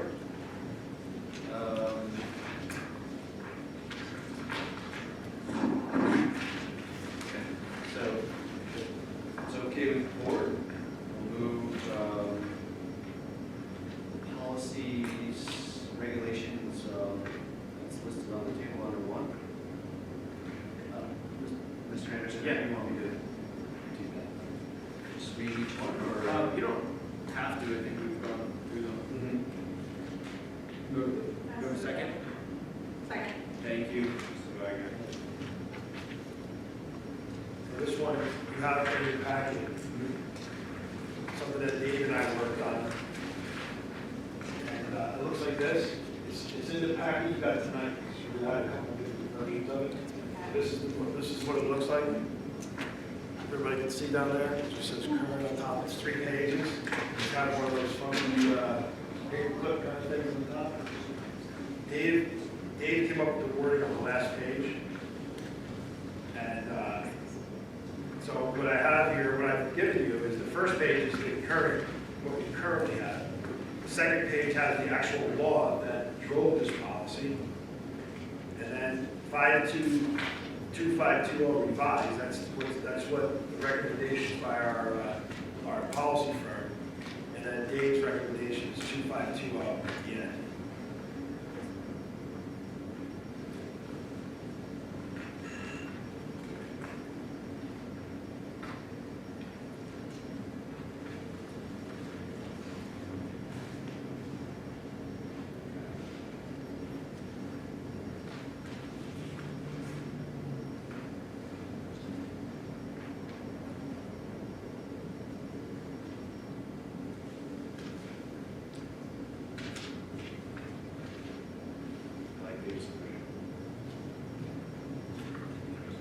This would follow or this would replace? That would be the word. I think, right, Dave, is that your plan? That would be the wording for the whole policy, or is that I would an think explanation? that would be the wording for the whole policy, because that way it just removes the 5 times run-on sentence, I think is what Mr. Anderson figured out. I see like a future in this. Yeah. Policy check. Yeah. Put in charge of the policy for you're now the sole member. I may have just shot myself in the foot. Let's not give him too much credit here. He used paragraph breaks. I mean, it's, fuck that.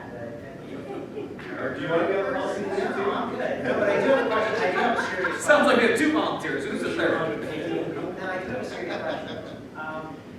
The one thing that I think Sandy brought up when we talked about the policy, and I don't see it in Dave's, is about the retention, the aspect of things that are retained by the student, right?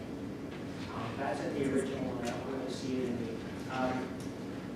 that whole bit about any materials used in construction, manufacture, preparation of useful decorative items that pupils are permitted to retain. Yeah, the way I looked at our policy and compared it to the actual statute, the statute doesn't really cover that sort of thing.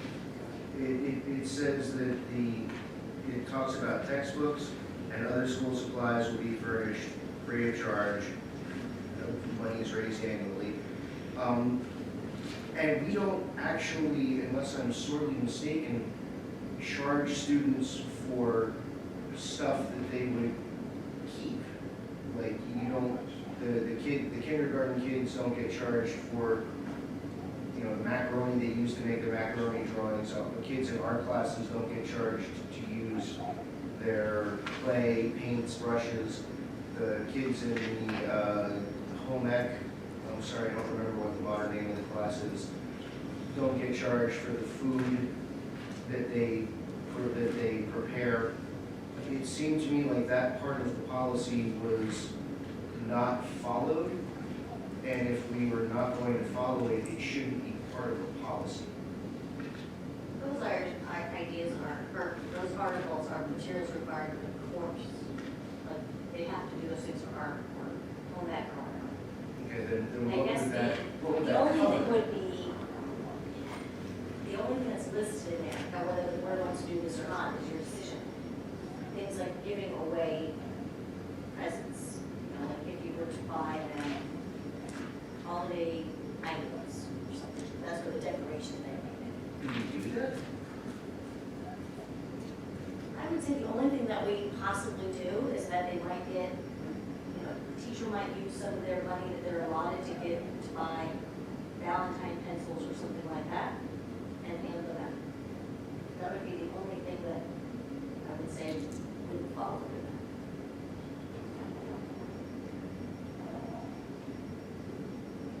that. And most of the time, it's for the teacher's money and like their own money. Well, I'm always wary of, because I'm not a policy expert, of just changing the policy. Even though I agree with you, the way this one's worded is not terrific. And I ran it by our policy group, Strauss Esme, and Strauss Esme said that this is a policy, it's been on the books for a long time. If you look at the changes, it's very minimal. And they also said in that email I shared with everybody that it would be okay to use the code word for word.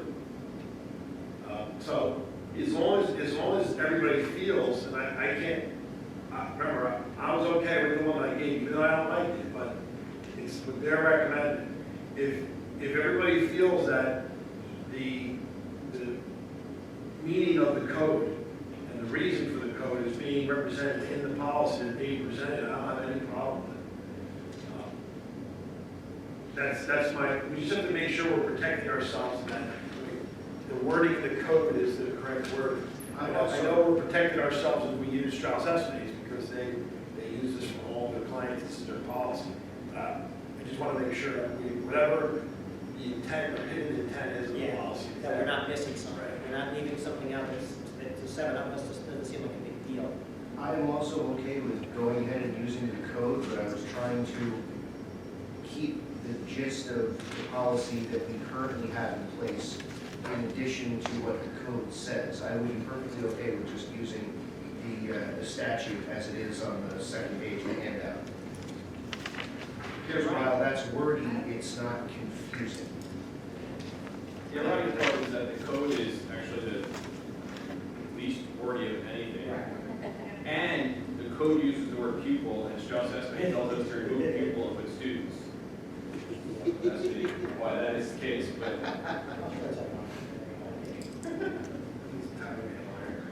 that's like the only change. I mean, let's change the word pupil to student. I'm good with taking the code and just putting it in there.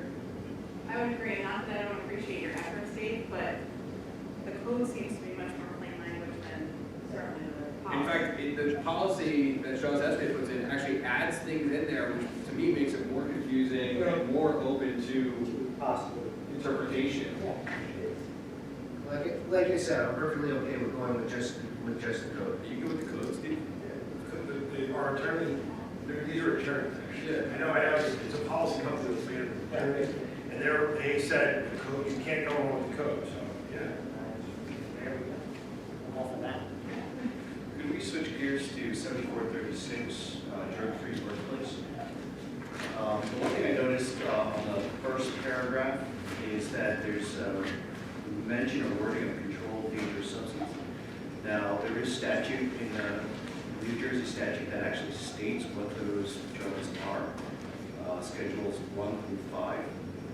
And so I was thinking of just referencing that statute as a list, an updated list of what would be included. I don't know if that's normally done or not. Do you know the back, is that covering that? USCA Chapter 10?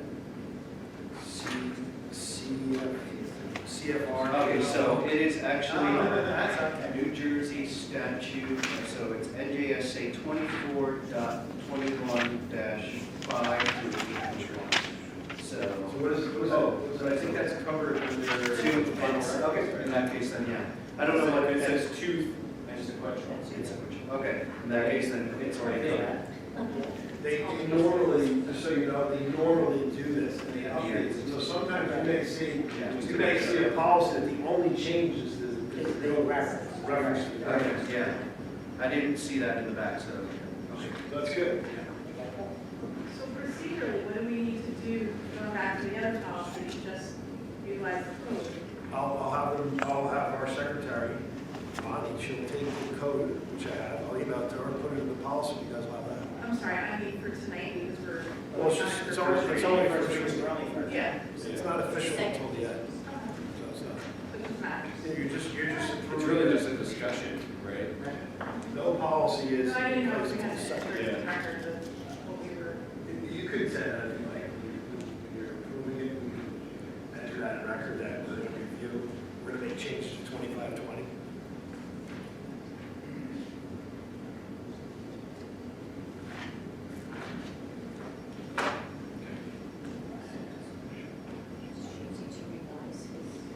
Do I need to do anything?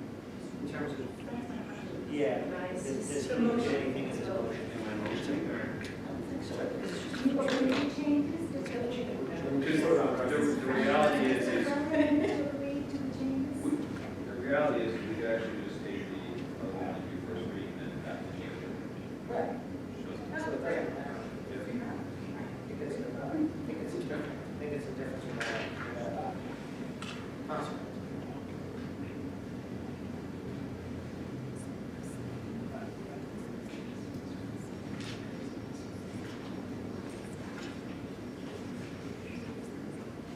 So, Steve, going back to 7436, the policy, the drug-free workplace. That specifically states, prohibits the unlawful manufacture, distribution, dispensing, possession, or use of any controlled dangerous substance by any person in any school building, on school grounds, or during any activity or event sponsored by the board. So that reads to me like if they go home, they can do whatever they want. You need a staff member? Yeah. Well, Do we have a policy that states that if they're, right? well, you cannot be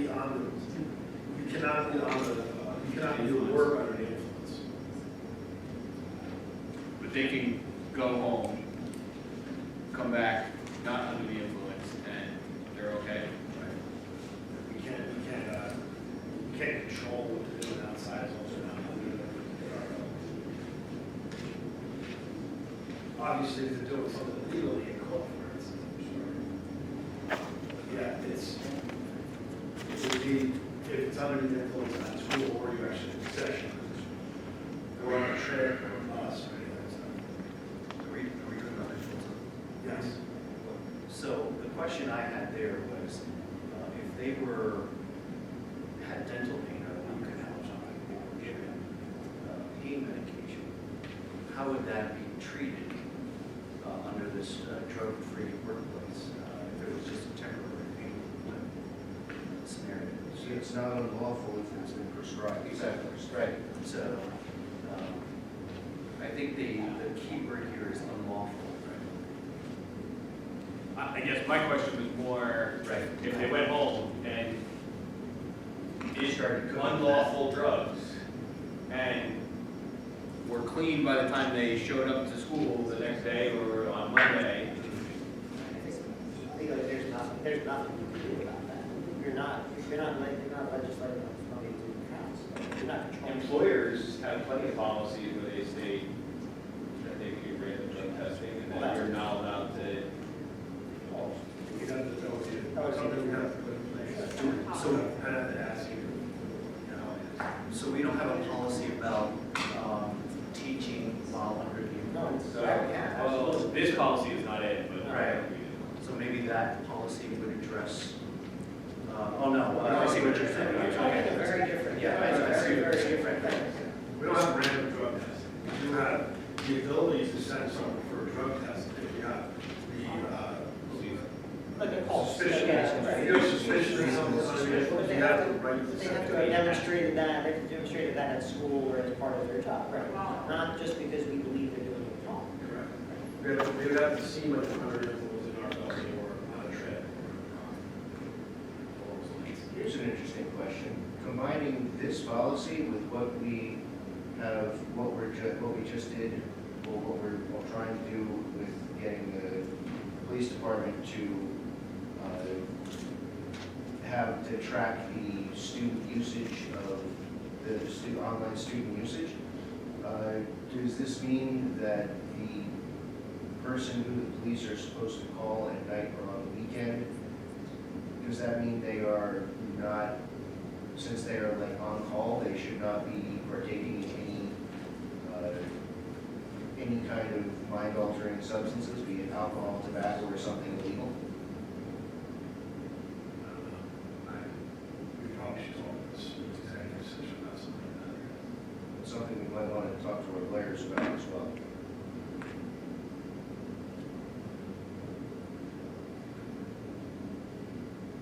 Sorry, I didn't mean to sideline the policy discussion.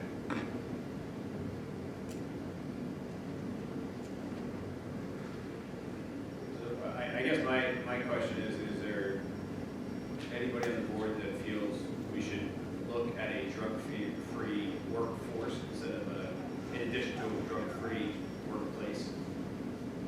I would love to look into that. I would too, I was asking it, yeah. I think it's something, like you said, not in this policy, but something to look into. There are a lot of, I will tell you, because I went through this with my employer recently, is it creates some really interesting conversations because of the state law changes in places like Nevada and Colorado. But I will tell you that my employer's policy is, they don't care what the state law is, you can go there, and if you do it, and you are drug tested when you get back, that's against the employer policy. It can be legal, but it's against the employer policy. So I don't know. Although, you know, it starts the conversation with Strauss. Okay. Last time they have a sample policy of drug-free workforce, I'll explain that to you. Let's see what they have, if they have some kind of shell policy. I don't know about other districts, but I know we wouldn't be the only public employee in the state to enforce something like that, so. My employer actually took hair samples when I got hired. I'm serious. Like I said, public, like. We do drug testing before people are hired for substitutes, but regularly. Okay. Oh, yeah, we definitely do that for substitutes.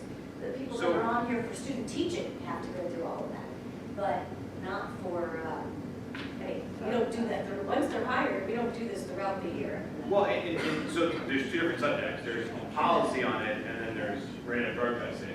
I mean, those are very, very different things. It's interesting because it seems like we have the intent to have the policy for drug testing to get employed here, but then once you're employed here, you do whatever you want. Once you don't do it, If obviously. you don't go to school like that.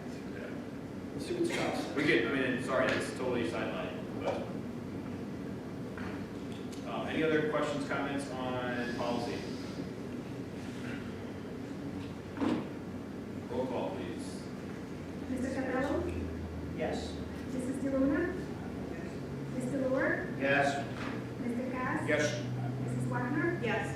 Mr. Kim? Yes. Mr. Anderson? Yes. Mrs. Luna, would you mind walking us through finance, please? Sure.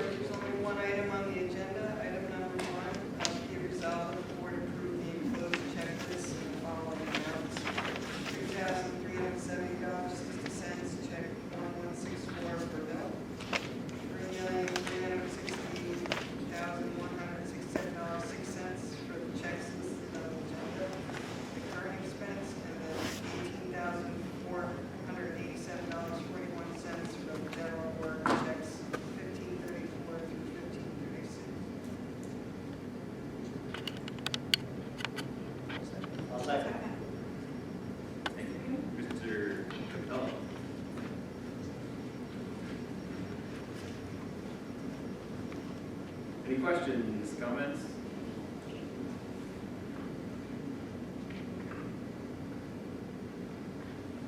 Oh, go ahead, sorry. I was gonna say, that Laura and I, we abstained from check 4485 to the school boards for training. Oh, that's gonna be a problem. No, okay, abstaining is something, yes, if you put that, just abstain. So it's just the majority of the voting It's okay. for that? Okay. Because Mr. Capello and I will also be abstaining on that. That was also, okay, school, that covered the payment for the workshops, as Mr. Capello and I You want to do the thing that we did before, where they voted for everybody else. No, it's the same check. It's all one check. But it's okay, abstain doesn't mean yes or no, it's abstain, it's excluded. Okay. So there's 3 votes. But I want to abstain. No, it's, the entire board will vote for the bills, this is only about one check. I was gonna abstain from It one just says- check. Just abstain. Yeah. That check will be approved based upon the majority of the voting members, meaning the ones that didn't abstain. Go get that check. It's funny. Get me back to training. Yeah, Waiting for the roll fund to fail. yeah. No one to do. I was gonna say, Don's right there. You keep giving up, we just won't pay the bill anymore. Any other questions, comments? Roll call, please. Mr. Capello, Yes, but abstain on check 4485. Mrs. DeLuna, Yes, but abstaining from check number 4485. Mr. Lord, Yes. Mr. Cass, Yes.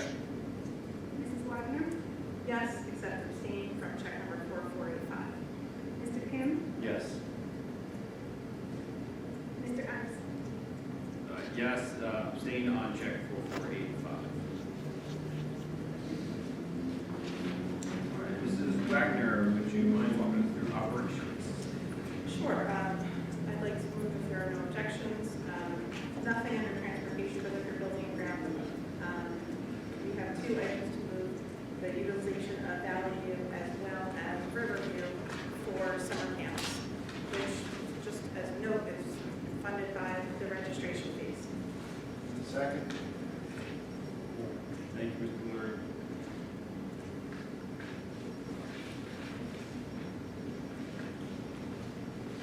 Questions, comments?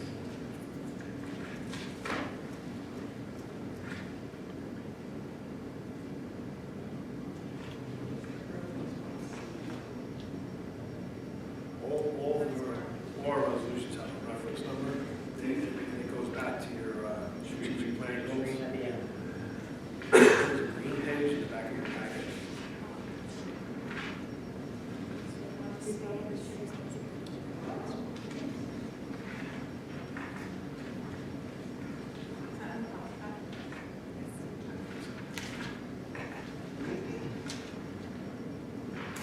Just as a note, we're adding a roll call section there, obviously.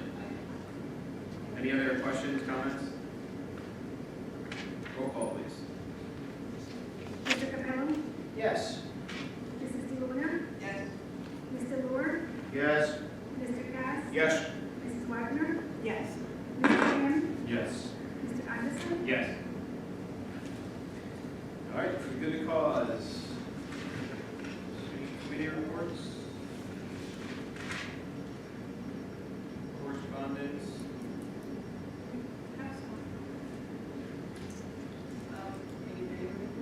Good committee reports, yeah? Yeah, I guess, yeah, there's the MAC meeting. I'd like to just pull that up. So, they have a canary yellow form that they handed out, which we can here, just give you, but Darlene Price from the office here has an online version. And beginning in 2019, the grant monies will need to be like on forms, so they want to get us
Darlene's Price, you get, like, this is what they're looking to have filled out.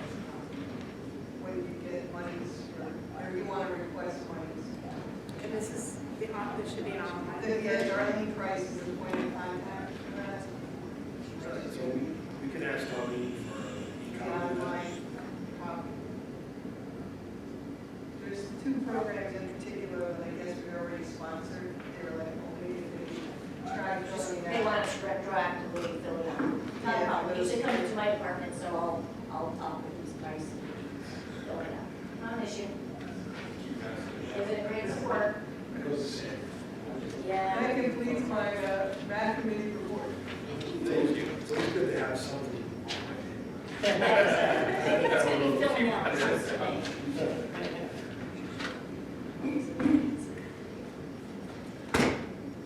Any other liaison committee reports? Valley View PTA, Terry Shetler and I showed up there, nobody else did. They just decided just not to have the meetings. My report is, I got to hang out with Terry for a while. Yeah, they called off the meeting, but it was still on the district calendar. Oh.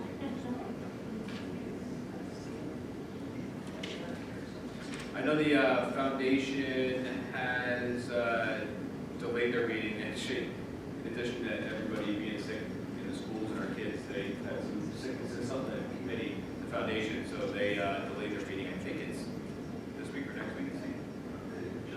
Okay, I could be wrong. But the one thing they did do, actually, is they approved, they've done funding for the Expo Valley View, what is that? Entrepreneur goal. Yes. And I believe it will be, no, maybe, I think it's international. It's international, I apologize. And they did some stuff to sponsor that in the past, but they, one of the teachers asked for a grant to offset the admission cost also.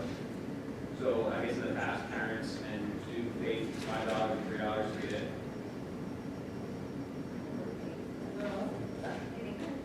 Okay, we'll look into that. Yeah.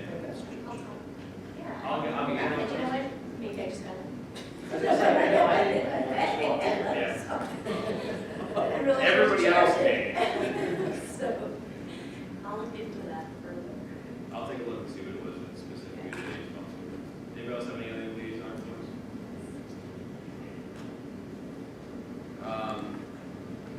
Substandard space, I think we talked about it.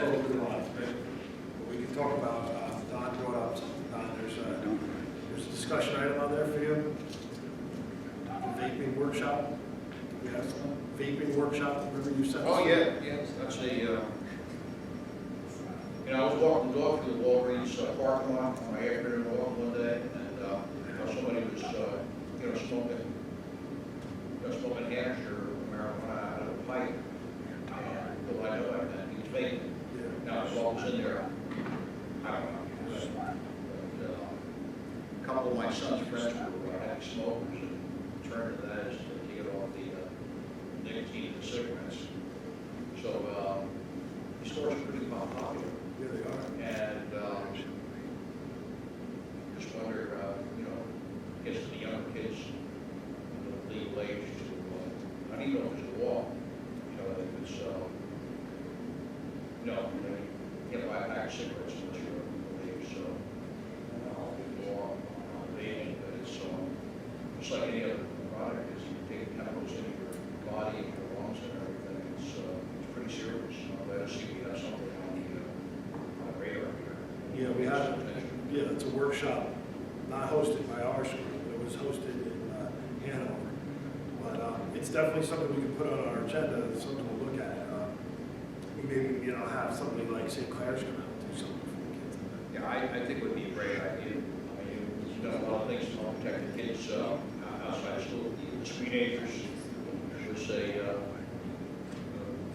they get information out there. So I think,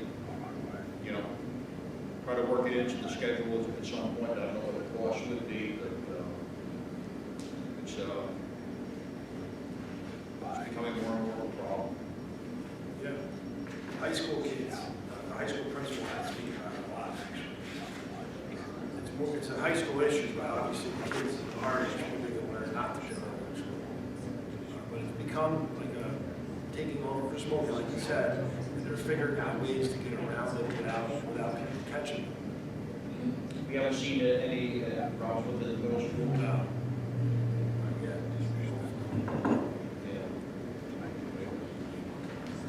So it doesn't get there.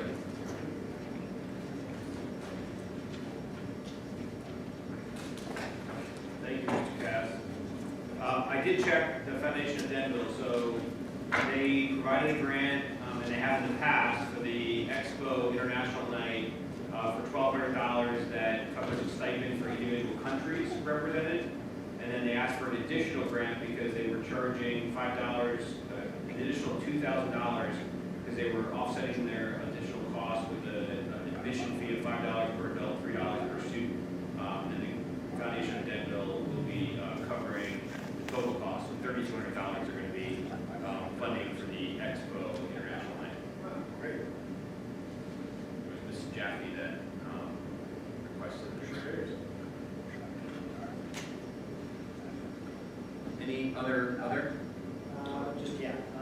We do need to set up an executive session to do the pre-evaluation conference for the superintendent's evaluation. So if we can figure out when we want to do that. Supposed to identify the calendar, they recommend March is, kind of the ideal time to kick it off with this conference. So we probably could do it after a work session, second executive session. Do it at the, it needs to be somewhat open.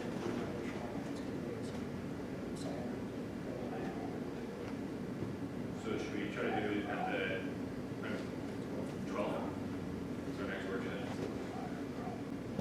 You can also play it by ear, as long as it's not in March. Like if we have a meeting that agrees through, we have one that goes long and it's 10 o'clock and we don't want to do that. We've had some, recently that were shorter, we manage that. So tentatively for the 12th, but if it all drags on, then we go to the 26th. So if you guys wouldn't mind taking a look, there's stuff on New Jersey School website, Yes. right? Yeah, well, I shared it. Yeah, Steve shared it with you. Oh, yeah. Oh, okay. James. So if you guys take a look at that and be ready to talk about it on the 12th or the 26th, whenever we get around to it. Any, I went to training on it. You did, you went? I did. Okay. Charlie did yours on it. Yeah. So I went to, we had our association had training. Do you have any opinion now? Do you have any thoughts on staying with the old one? This is the year we have a choice. Yeah, and just so everybody knows, we don't have to use any, That's true. and we can still use the old one if we want, because you just use it in paper. Well, It's just that school board is not going to support that old one anymore. So there's no statutory requirement to do any of it. We can come up with our own, we could use one, we can use the old one, but if you want to do it with school boards, then only get out next year. I mean, either of them are really that good. I guess the new one, and Don had some comments, I think his comments were some validity to them. It has changed to a different, it looks like it's a different kind of a job. But I mean, I think that there is a lot of operations to this job, so fiscal oversight and all the other operations things that Don brought up. But I also don't think the other one was that great match. Maybe we just, everybody reads it and we'll have a discussion.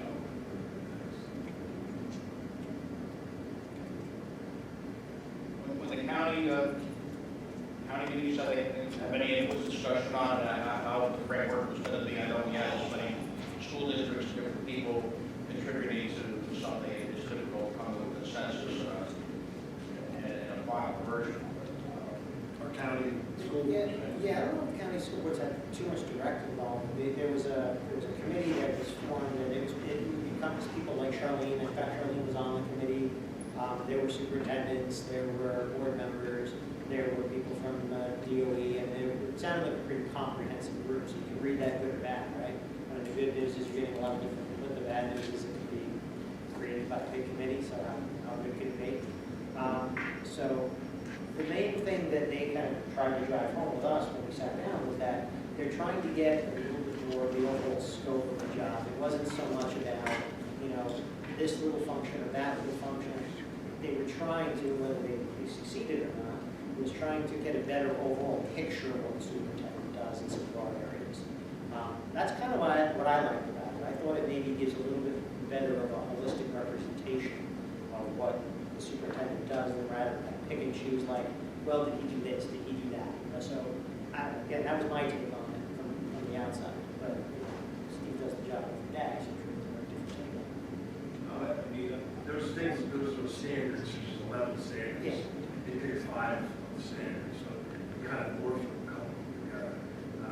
It's things that we've been doing, you know, for a few years, because when I was getting my certificate 10 years ago, the rules changed, those standards were in place. So it's basically the same things. I guess we'll have to see the final document, because obviously it's gonna be you have categories up on top, that you go down to specifics. I would think, like the old, but when I saw, like finance specifically missing, that really got my attention, because that's a key part of the dollar costs. Just like superintendent, business administrator, the financial aspect, crafting a budget, and then staying on course with that budget throughout the year. So that's, we'll see, it sounds like it's a done deal, right? Well, again, you can do whatever you want, but school boards is not going to support, like, in other words, you won't be able to do it online unless you use this after this year. You still do it in paper, you just can't do it online. Like, we can make a Google Doc if we wanted to, which is old one, and everybody can do it if we wanted to. You can also make your own, some superintendents and boards have their own. So there's no real code or anything that tell you how to do it. If we, let's say we go to this new one and we end up really disliking it, can we go back? I mean, I understand school boards would support it, but is there anything locking us into? Like I said, we could We have to agree. we could sit down in a room and talk out the evaluation. There's nothing saying necessarily, you have to come up with a written document, yeah. But you don't have to do any of it. So, The only thing I would say is that I'm not an expert on what questions to ask in an evaluation of a superintendent. I mean, certainly, I think school boards probably has the best expertise to give recommendations. Now, whether we take that and we tweak it a little bit, I guess we could, but it is nice the fact that it's just online and just, it's much easier. Steve does his part and we respond. I mean, having the flow is helpful, just in terms of kind of corralling us all together. So I think some. I think it's going to be a little more involved on everybody's part. Definitely that Definitely made that. So it's going to take a commitment on the board's part, as well as mine, to do all the work that's involved. Okay, well, let's take a look into it, and let's be ready to talk about it a little bit more in executive on that. Any others? I just have two quick things. I just wanted to say thank you to the mayor. She met with Tina last day, and I think she met with Steve briefly also, reviewing the budget. Yes. Individually, which I find very helpful. So I just wanted to say to you, James, that if you have the opportunity to meet with her, I think it's very beneficial. And if you can coordinate with another board member, I also think, especially me doing it for the first time last year, that was beneficial. So if it doesn't coordinate with somebody else, I would gladly go again. So just reach out. Yeah, thank you. Yeah. My biggest problem isn't the budget. My biggest problem is everything else. Like, how do you motion something? I'll figure it out.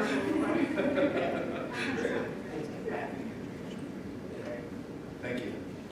And I don't know if this is I just have a question. When we were going over the budget, we were talking about technology, and the last time the city came to talk to the board, we were talking about possibly utilizing an additional company on top of what we're doing We now? talked about it in the technology committee, and I will have that report out to you guys this week. So the money in the budget that we have now is supplemented to allow for us to use a different vendor. Different, not necessarily additional. The other vendor the vendor we have is less expensive. The other vendor that we would go to rather than, because they're state-approved vendors, the other vendor that we also use to give the same service would be additional cost. We can talk, I can tell you. That's fine, yeah, I just wanted to make sure that was working. Thank you. Others? Anyone? Going once, going twice? All right. Final open public comment section, I will open at 9:44.